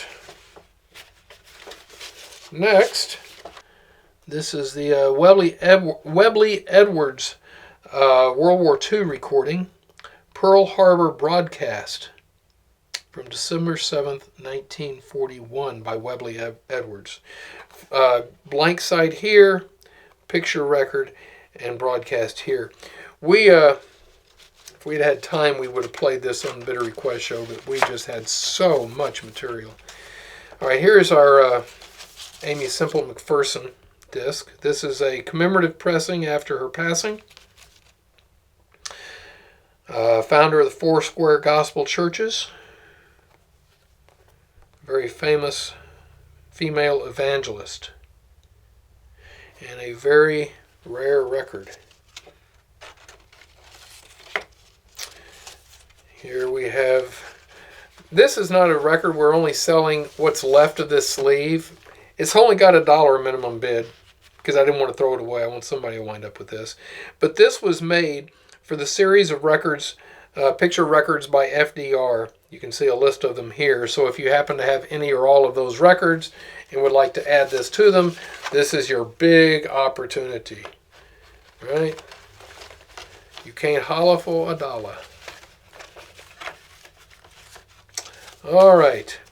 Lot number 907, $300 minimum bid, is Vogue 711. This is the common side. This is the side that is much rarer. This is the Warsaw Concerto by Art Mooney's Orchestra. Certainly one of the much rarer Vogues. Not nearly as rare as some, but certainly much rarer than your typical one. And then we got a couple of foreign Saturn picture discs. Ciboulette and Malvina. Okay. And what are here? 931. A tango recording.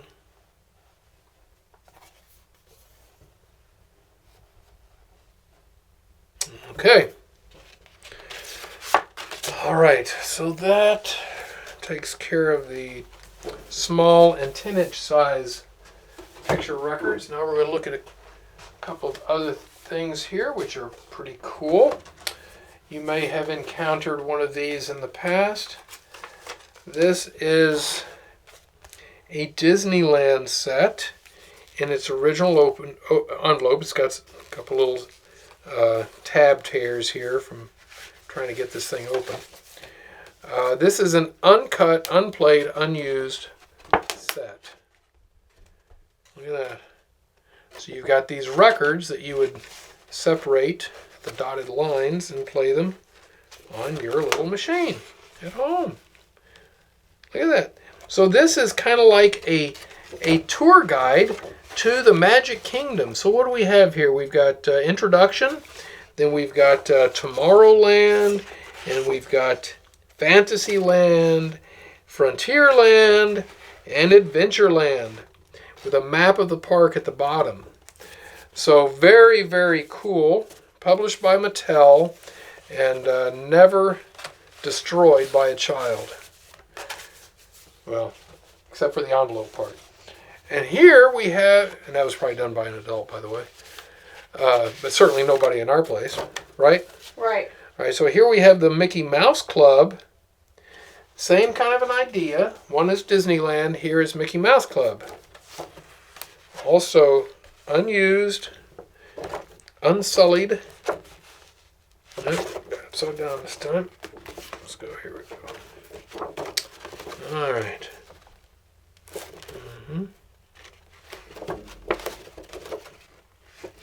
Do we have any Mouseketeers out there in YouTube land? All right. Lot number 938. This is really super rare. Okay, this is a Nick Talkies record. Here's the original box. It says here it's Cowboy Joe and the Indians and something I can't read. This is a film strip. Whoops. Here, I'll grab it. This is a film strip to go with the Nick children's projector. So here we have little film strips. I'm not going to pull this out, but you'd see little printed pictures. So it's not like a film strip that's got a bunch of frames. You'd crank the little film strip and you would see the next picture, and then you crank it and see the next picture, that sort of a thing. And this is the record that goes with it. Look at this. Cowboy Joe and the Indians. And Sinbad the Sailor. That's what it said on the flip side. Of course, a totally non-PC logo here for Nick with a little black native on top of the white elephant. But very, very cool graphics. I mean, that does that not scream Robert Crumb? I mean, look at that. Just like it. Very, very cool deal. Oh, look at that. That's already kind of open. Let's pull this out and see what it looks like.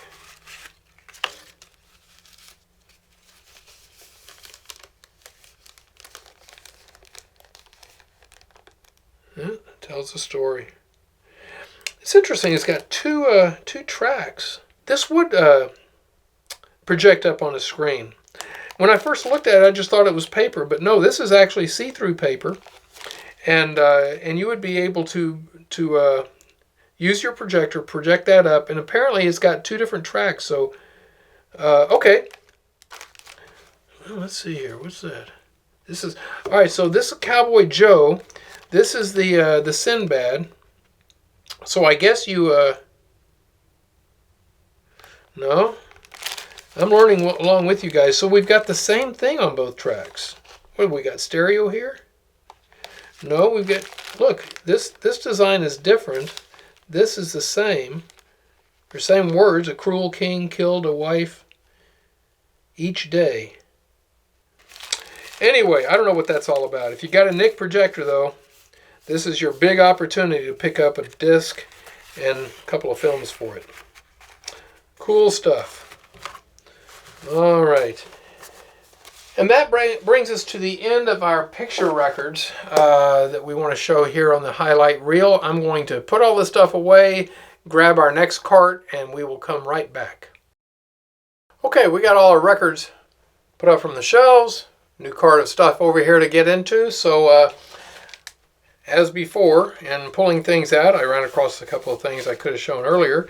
Here is a lot number, I don't know what this lot number is. It looks like it's been marked out, but it might be lot number 946, which is a Red Raven little gatefold deal here with two Red Raven picture records, 7-inch picture records, with the metal rim and these metal spindle hole grommet. These are very early, and to find these here with this original little record holder, that's very cool. And here we have the magic mirror.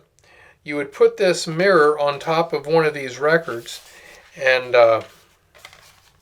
it would give you the little moving picture of the designs as it's spinning around on the turntable. Just a very cool little thing. I forget what you call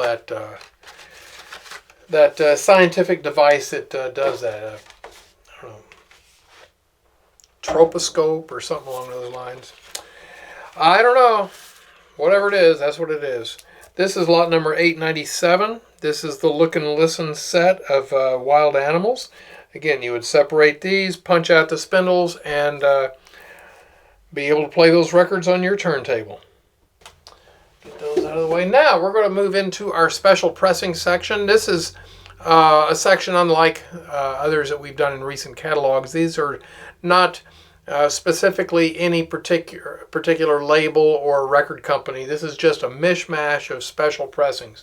So what we're going to do is we're just going to go through them, flip through them one by one with little commentary, just so that you'll know what they look like. We're starting with 1150,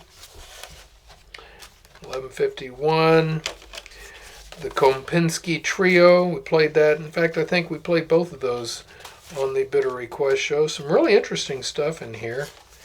This is a kind of a weird record, Better Than One. It's a husband and wife team selling their services to do marketing. You know, if this is an example of their services, I think I'll look elsewhere. Baltimore and Ohio Glee Club, Men of Iron, I think it's some kind of English thing, I don't know, whatever. This is a personal recording by Nan and Walter Houston, September song. Very memorable recording by him to send out to their friends for Christmas. I think we played that. Oh, we played this record, Perils of Pauline. This is very cool. Great record. Not in the best shape, but a great record. Papa Don't Preach to Me. Right. Here is another one of those blue wax pressings, blue-gray, by the A. Martin and Company. Another one here. How about that Hawaiian deal? Cigarellas special pressing. This could be a song promo disc, which would have come from Seeger's collection. Yeah. Like we say before, you've got the pause button. You know how to use it. If there's anything here that you want to see, we got a lot of records to blow through, so we're blowing through them. Happy birthday. Special pressing of It's in the Book by Johnny Stanley. We played that on the Bitter Request show. Both sides. Classic record. Got a lot of airplay here on a particular radio station back in the 80s in Houston. All right, My Buick, My Love, and I. All right.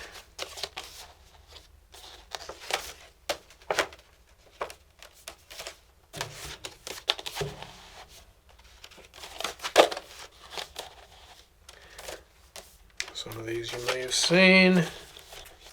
Got a series of these by Captain Ozzie Waters with his Colorado Rangers. A number of these. I won't show them all, but this is an old Nauck's vintage record sleeve, by the way. This is before we manufactured discophiles. Got much better sleeves today. Write a Title. March contest number. So I guess contest. You pick a guy who has the winning entry for the title of the record. Here is the Bing Crosby Club Collector's Edition record test. Some couple of rare Bing Crosby sides, probably from a movie. Helen of the Old House by Harold Bell Wright. It looks like her White. Right. I was right the first time. Special Irene Bordoni Decca, catalog number S1. A Dolmetsch recording right here. And here's a record that we played both sides of in a Better Request show. I Carry the Mail by Rudy Valley. I think that was with Meredith Wilson. Yeah, orchestra directed by Meredith Wilson. Okay. Next, here's a series of records. These are kind of interesting. Reading from the label Hey Rookie, the All Soldier Musical Review, presented by Fort MacArthur Yardbirds. So this is a whole series of records. I don't know if it's a complete set or not. This one has some edge damage. I think several of them might, so you want to check your catalog on that. But cool labels and a neat show. Going Back to Texas by the Take. How come we didn't play that on the Bitter Request show? Going Back to Texas in E condition. Here's Golden Gate Records. We played both sides of this on a Bitter Request show. It's actually kind of fun. Don't know I'd want to go to San Francisco anymore. Last time I went to San Francisco, I parked the truck, got in the sleeper to spend the night. Next day I had to spend trying to get all the graffiti off of my truck. Yeah. Okay.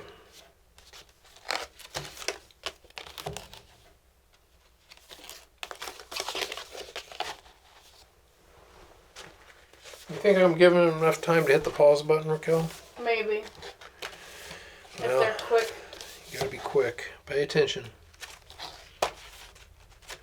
Here's a pressing autographed faintly by Richard Joes, the famous countertenor. That's kind of a cool looking label. Look at that. Very nice.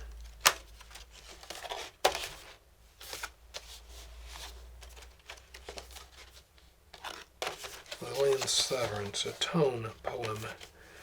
OKO Sound Studios by Steffi Duna. Our Special, #1. This almost looks like a Clan record, but it's not. Brian has written down here, nice dance band instrumental. And #2 on the flip side, by the way. Owen Fallon record. All right.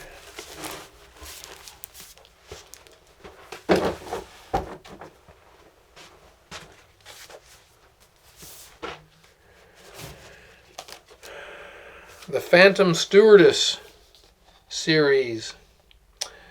Kind of a little bit of a risque record. Not too much, but leaning in that direction. Trailblazers on Parade, whatever that is. I know we have a section in this catalog of song promos. I don't know if we've already been through them or not.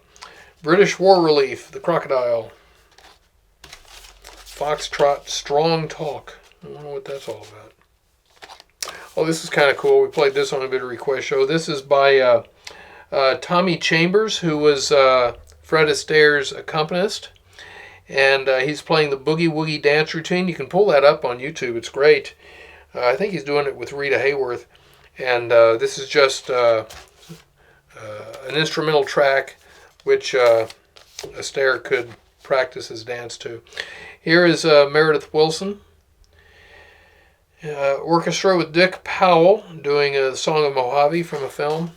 You know, the cool thing about this Fred Astaire record is he probably actually used this disc.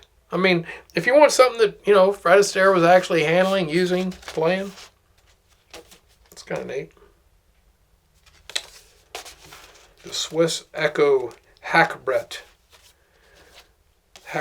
instrument he's playing there, kind of like a dulcimer. Oh, here's a tempo record. We saw one of these earlier. This is Phil Baker Says, The Juke's on You, a record novelty. So we played that on the Bitter Request. We play a lot of these special pressings on the Bitter Request show because a lot of them are really a lot of fun. Some of them not so much, but others are. We played this on the Bitter Request show right here, this United Artists. This is a promo for an LP set from the 1970s. So it's a 78 RPM pressing from the 70s. We played this on the show too. This was great. Paul Harvey's Favorite Story.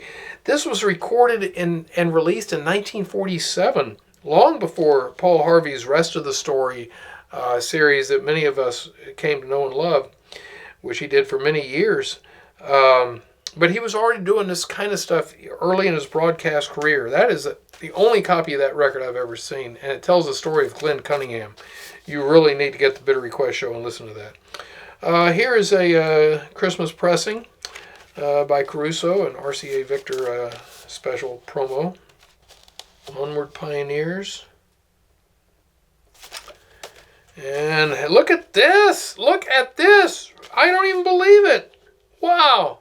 Check that out. This is the Bitter Request theme song, The Yeast Foamers March, by the Yeast Foamers Orchestra by Harry Kogan. Man, what a great record. Some demo stuff, radio demo, RCA Victor record demo.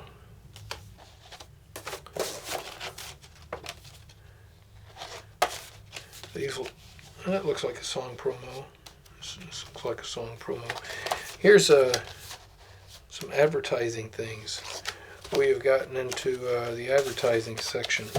We may have played this on the show, the Prophylactic Brush Company. That's pretty cool. Here's a great label, Siemens Lights from the UK, Pearl and Opal. Unfortunately, I think that record's got a crack in it, but so be it. Here's Barney Google, issue by the Union, a newspaper. I think we may have played one of those sides. Here's the Mayday Special on Broadway. In My Merry Oldsmobile, okay. Not a terribly rare record, but a very collectible one. Early pressing. Oh, here we have the Sweet Wind demonstration record.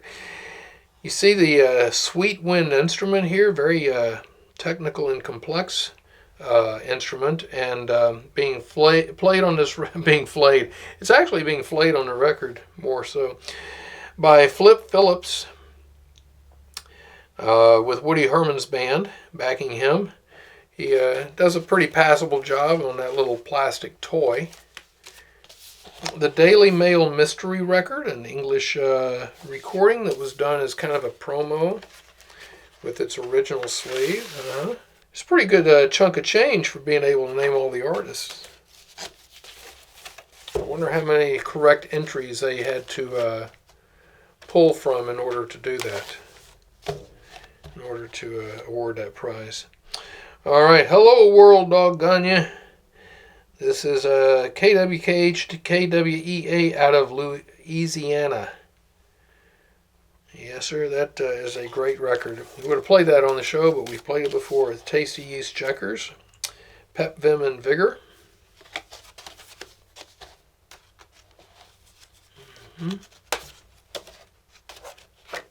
Played this on the show, the S.H. Kress and Company, Romeo.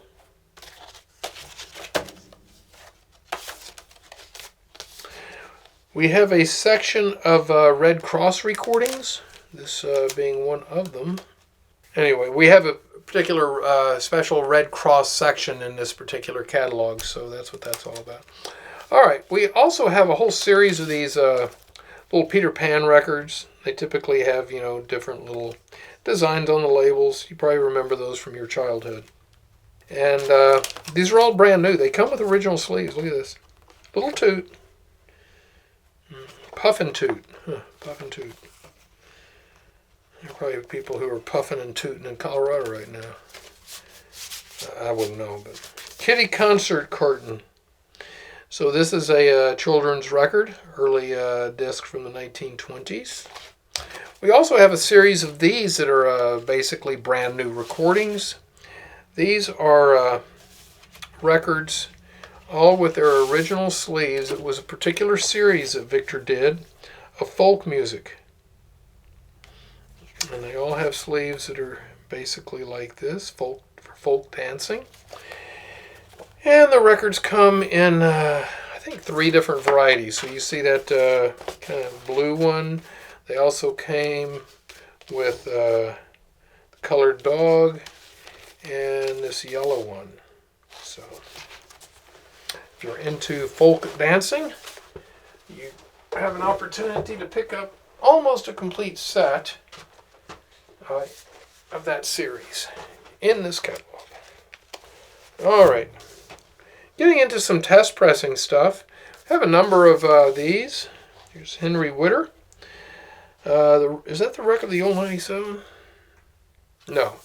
I wish I was single. But the Wreck of the Old 97 is back here. This is just a sample one that I pulled out so you can see.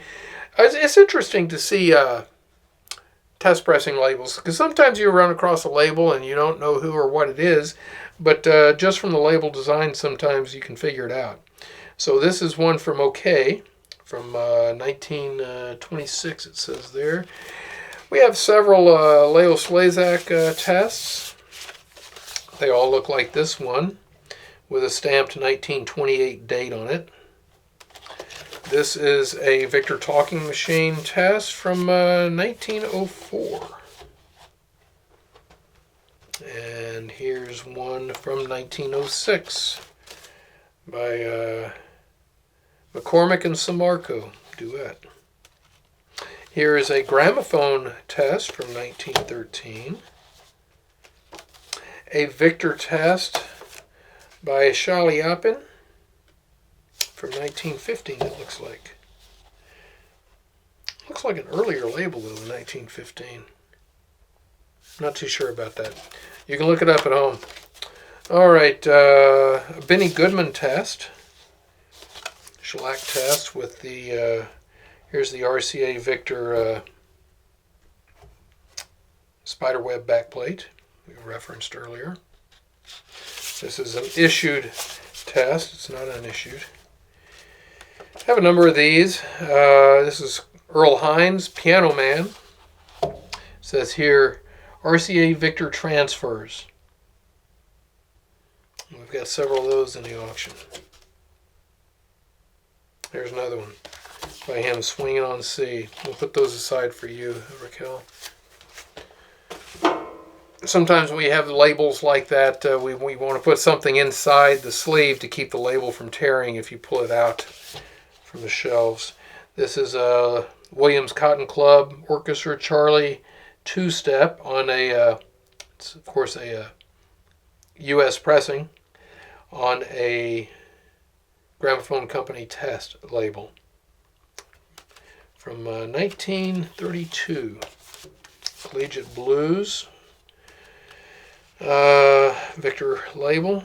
Acoustic. No, that's actually electric. High 19,000 series number. Here's a Galacurci HMV test. It has a spiderweb type backplate as well, but here we have it with the HMV. It's not really, well, actually that one's not a spiderweb. That's more of a zigzag thing, but the spiderweb actually looks more like a spiderweb. I may have said spiderweb on some of those earlier ones that really aren't spiderweb, but I'm sure you guys caught it. You don't need me telling you. Yeah, here's a spider web, so you can see the difference. Instead of the zigzag, we actually have a spider web. Okay, test pressing for musical quality and content only. That's a Victor test, but an interesting one. Test pressing for musical quality and content only. I don't know that I've ever seen one of those before. It also has an interesting label on the back since we're looking at that. So you've got a place here that different reviewers can make notations on the technical aspects of the record. We were talking colored wax earlier. Here's a Grannyphone pressing from the 90s, vinyl reissue. 1992, this one's stamped from. And then we get into some instantaneous records. Some of these I just picked out for the labels. Speakerphone, usually we think of as an aluminum disc. This is actually a lacquer disc blank that was used for this particular record. Here's a Harry Smith recording label. It's nice when you get the radio information, the station, and the date of the broadcast for something like this, which would have been an air check, but also focused on this particular song. That's why you have the publishing company on here. They're probably trying to plug that in some way. All right, here's the Kate Smith Salutes the DAV. That's the Disabled American Vets from 1944, an air check. This is a record that we played on the Bitter Request show. It's really good. Joe Wright's Cinderella Orchestra, Wasted Tears. In fact, we played both sides of this.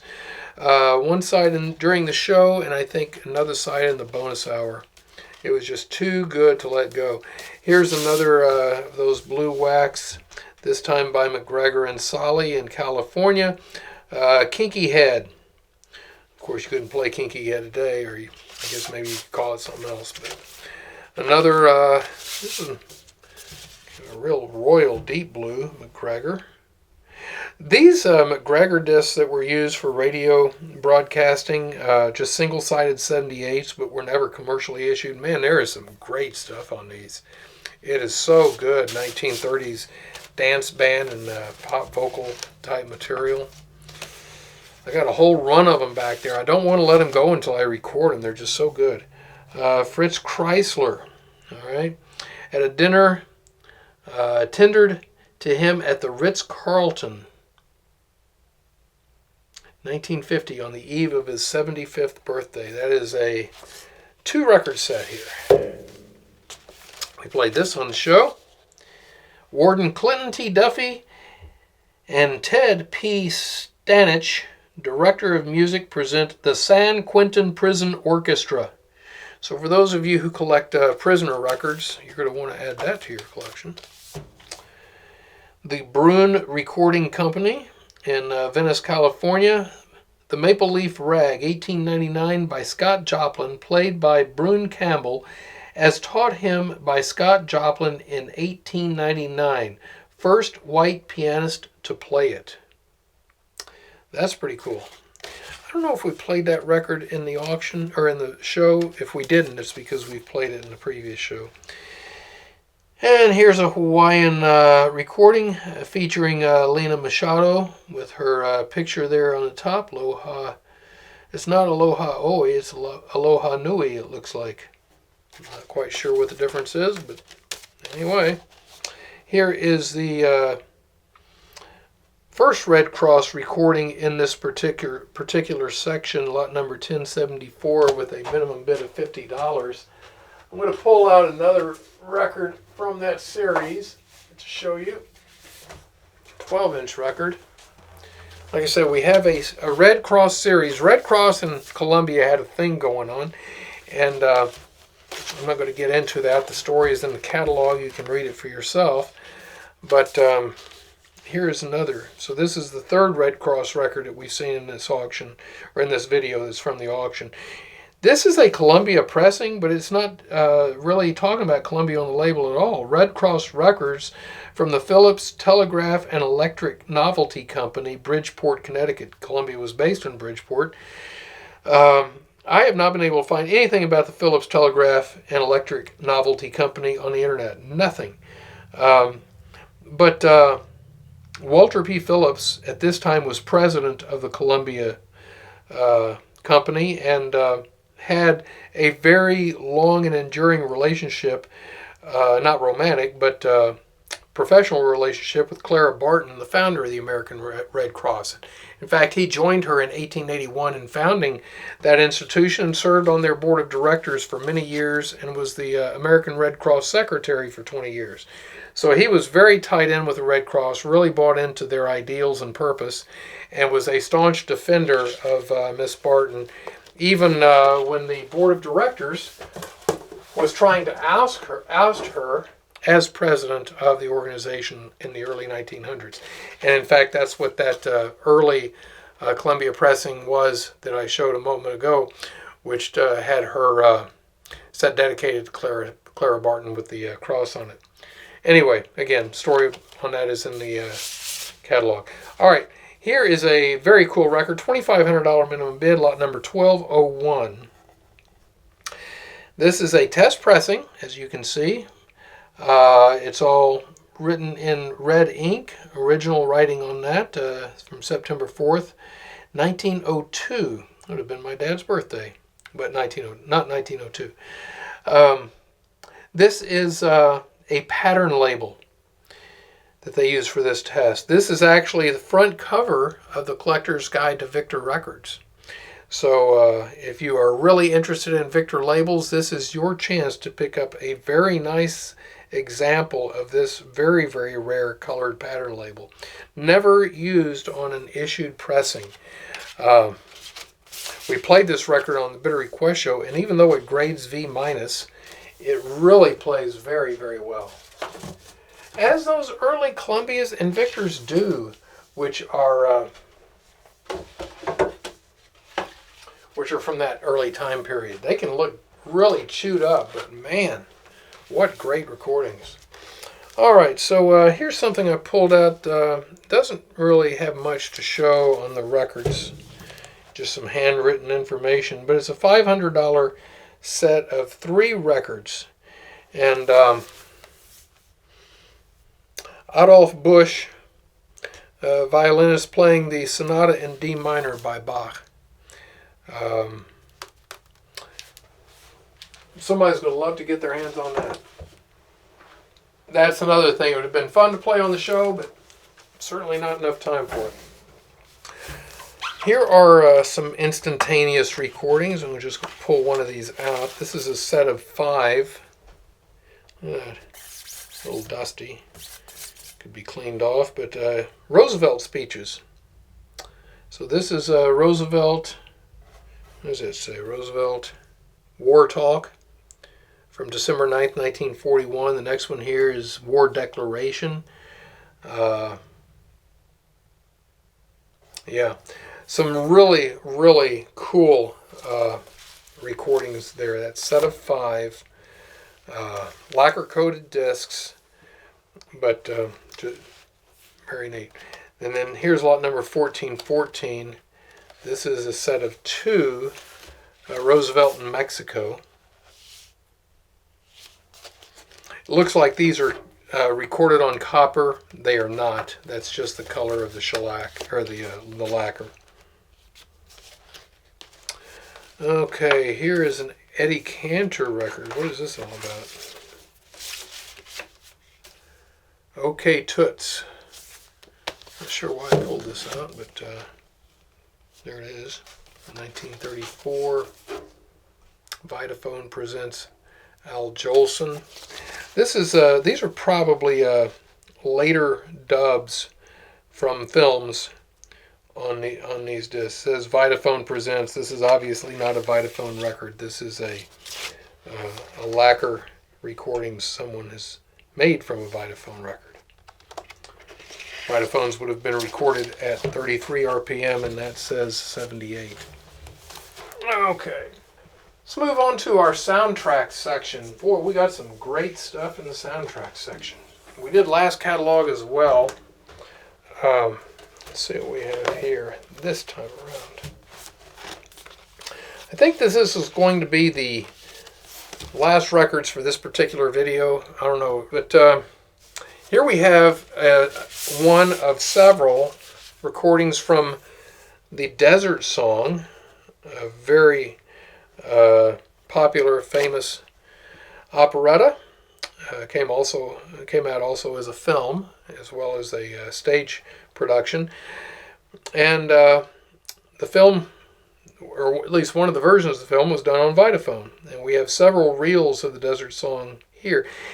And they're in pretty good shape, as you can see. This grades E-. A little writing on the label, which is something we don't even usually mention for soundtrack and radio discs, because they're usually written on the label, because these were used by people for broadcast or in studios or movie houses, so they're going to take notes on the label. You often find dates where they were played and so forth, so that's to be expected. Interesting story. I had these in the truck on a buying trip. I don't know, maybe earlier last year. I was up in Jersey, and I went by the AT&T archives, the sound archives, and they have a little. I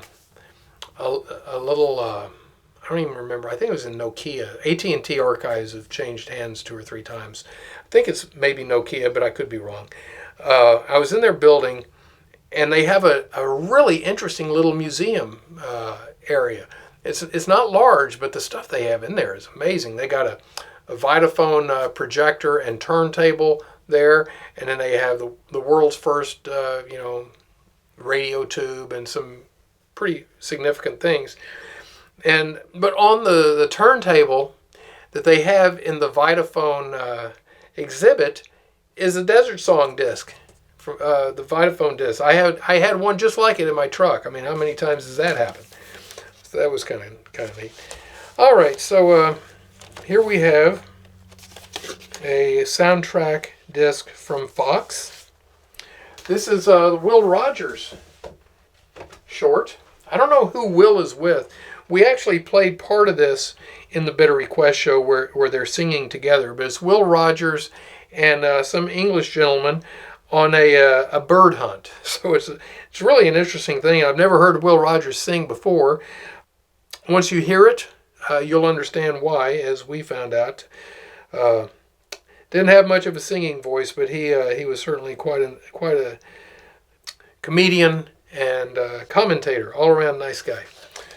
If anybody has any information on that record, especially what the title of it was, I doubt the title was Will Rogers, and who the guy is with him, we'd love to know. All right, this is lot number 1517 in its original Vitaphone sleeve. It has a $1,000 minimum bid. This is a very special recording. All right, this is actually not a soundtrack disc. It's got the arrow, but this is not a soundtrack disc. This does not never had a film element with it. This was meant to be played during intermission, during the inaugural premiere of the Vitaphone system back in 1926, I think. It was 26. Catalog will tell you for sure, but pretty sure it was 1926 in August. So that is a really cool record. We may have played this in the bonus section of the show. I don't recall. Mark and I actually recorded that show really before people had even gotten their catalogs in the mail. I mean, we just needed to get it done and taken care of. So it's not the Bitter Request show. I'm sorry, it was the Auctioneer Request show. Here we have an MGM radio transcription for the Samuel Goldwyn story, promoting Guys and Dolls, and it's an interview with Mr. Goldwyn. One side is an open end, and one side is not. Open-end interview is where you've got the person being interviewed just giving responses, and then there's dead air, and then he gives another response. So the disc jockey can pretend like he's actually interviewing the guy in the studio. Little studio in the middle of nowhere, and Samuel Goldwyn is joining us today here in Maple, Tennessee, and we're going to talk to him about Guys and Dolls. But it's a little risky. You got to be better at this than me to be able to pull that one off. You don't get your question out exactly right and on time. Guy starts answering it before you've even asked the question. All right, here we have a really cool record. We did play this on the Bitter Request show. This is another movie promo made for radio broadcast. It's a 5-minute interview with Jimmy Stewart. Talking about It's a Wonderful Life and working with Frank Capra. So this is a really, really cool record. Not only is it just cool for the content, but it's in beautiful shape, nice red wax. It's got a $100 minimum bid on it, single-sided disc, and somebody's going to be very happy to get that. Certainly, again, I think we can justifiably use the word iconic to describe that film, one of the greatest films of history. All right, here is a recording by the Voice of America. We have a series of these in the catalog. I don't really speak Spanish, so I can't really comment on them, but A Tomos para la Paz. Yeah, that is Spanish. I was going to say maybe it was Portuguese because I got a lot of these out of Brazil one time, but this is obviously Spanish. But it's a series, and they're talking about atomic power, and somebody I'm sure will be delighted to get those. Next thing I want to show you is a very cool set of records. These are 4 or 5, I forget how many, discs that are metal stampers for the AT&T 50th Anniversary radio program broadcast over CBS. You can actually listen to this broadcast on YouTube. I was going to put it on the Bidder Request show, but it would have taken a lot of time. It would be a full hour of material, and that just takes up too much space when we got so many other records to play.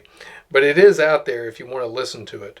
But to have the original stampers for this show is very, very cool. So a stamper is going to have this copper back, and it will be plated with nickel on this side for the playing surface.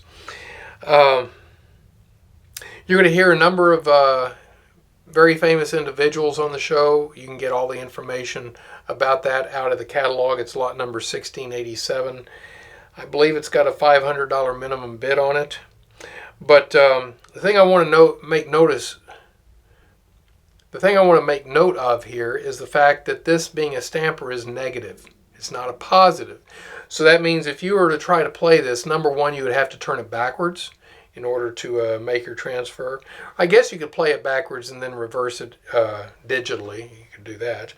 But the problem is the grooves, instead of being like this, are inverted like this, which means that instead of having one recording here, you're going to have to play this groove, which has 2 adjacent recordings.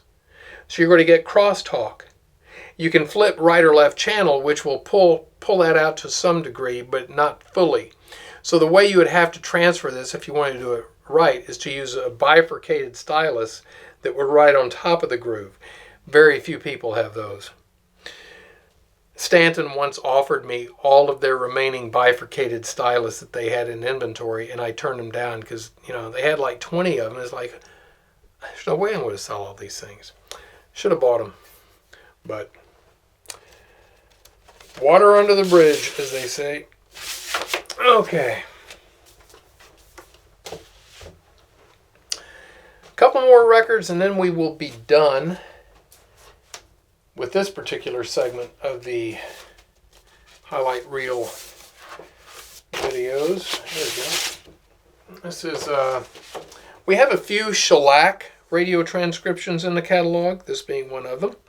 Your shellac transcriptions would be 1930s vintage, so those are your earlier ones. Not that you didn't have flexible or lacquer transcriptions in the 1930s as well. You do, but certainly these shellac ones, you know will be early, and they're typically very thick and very heavy.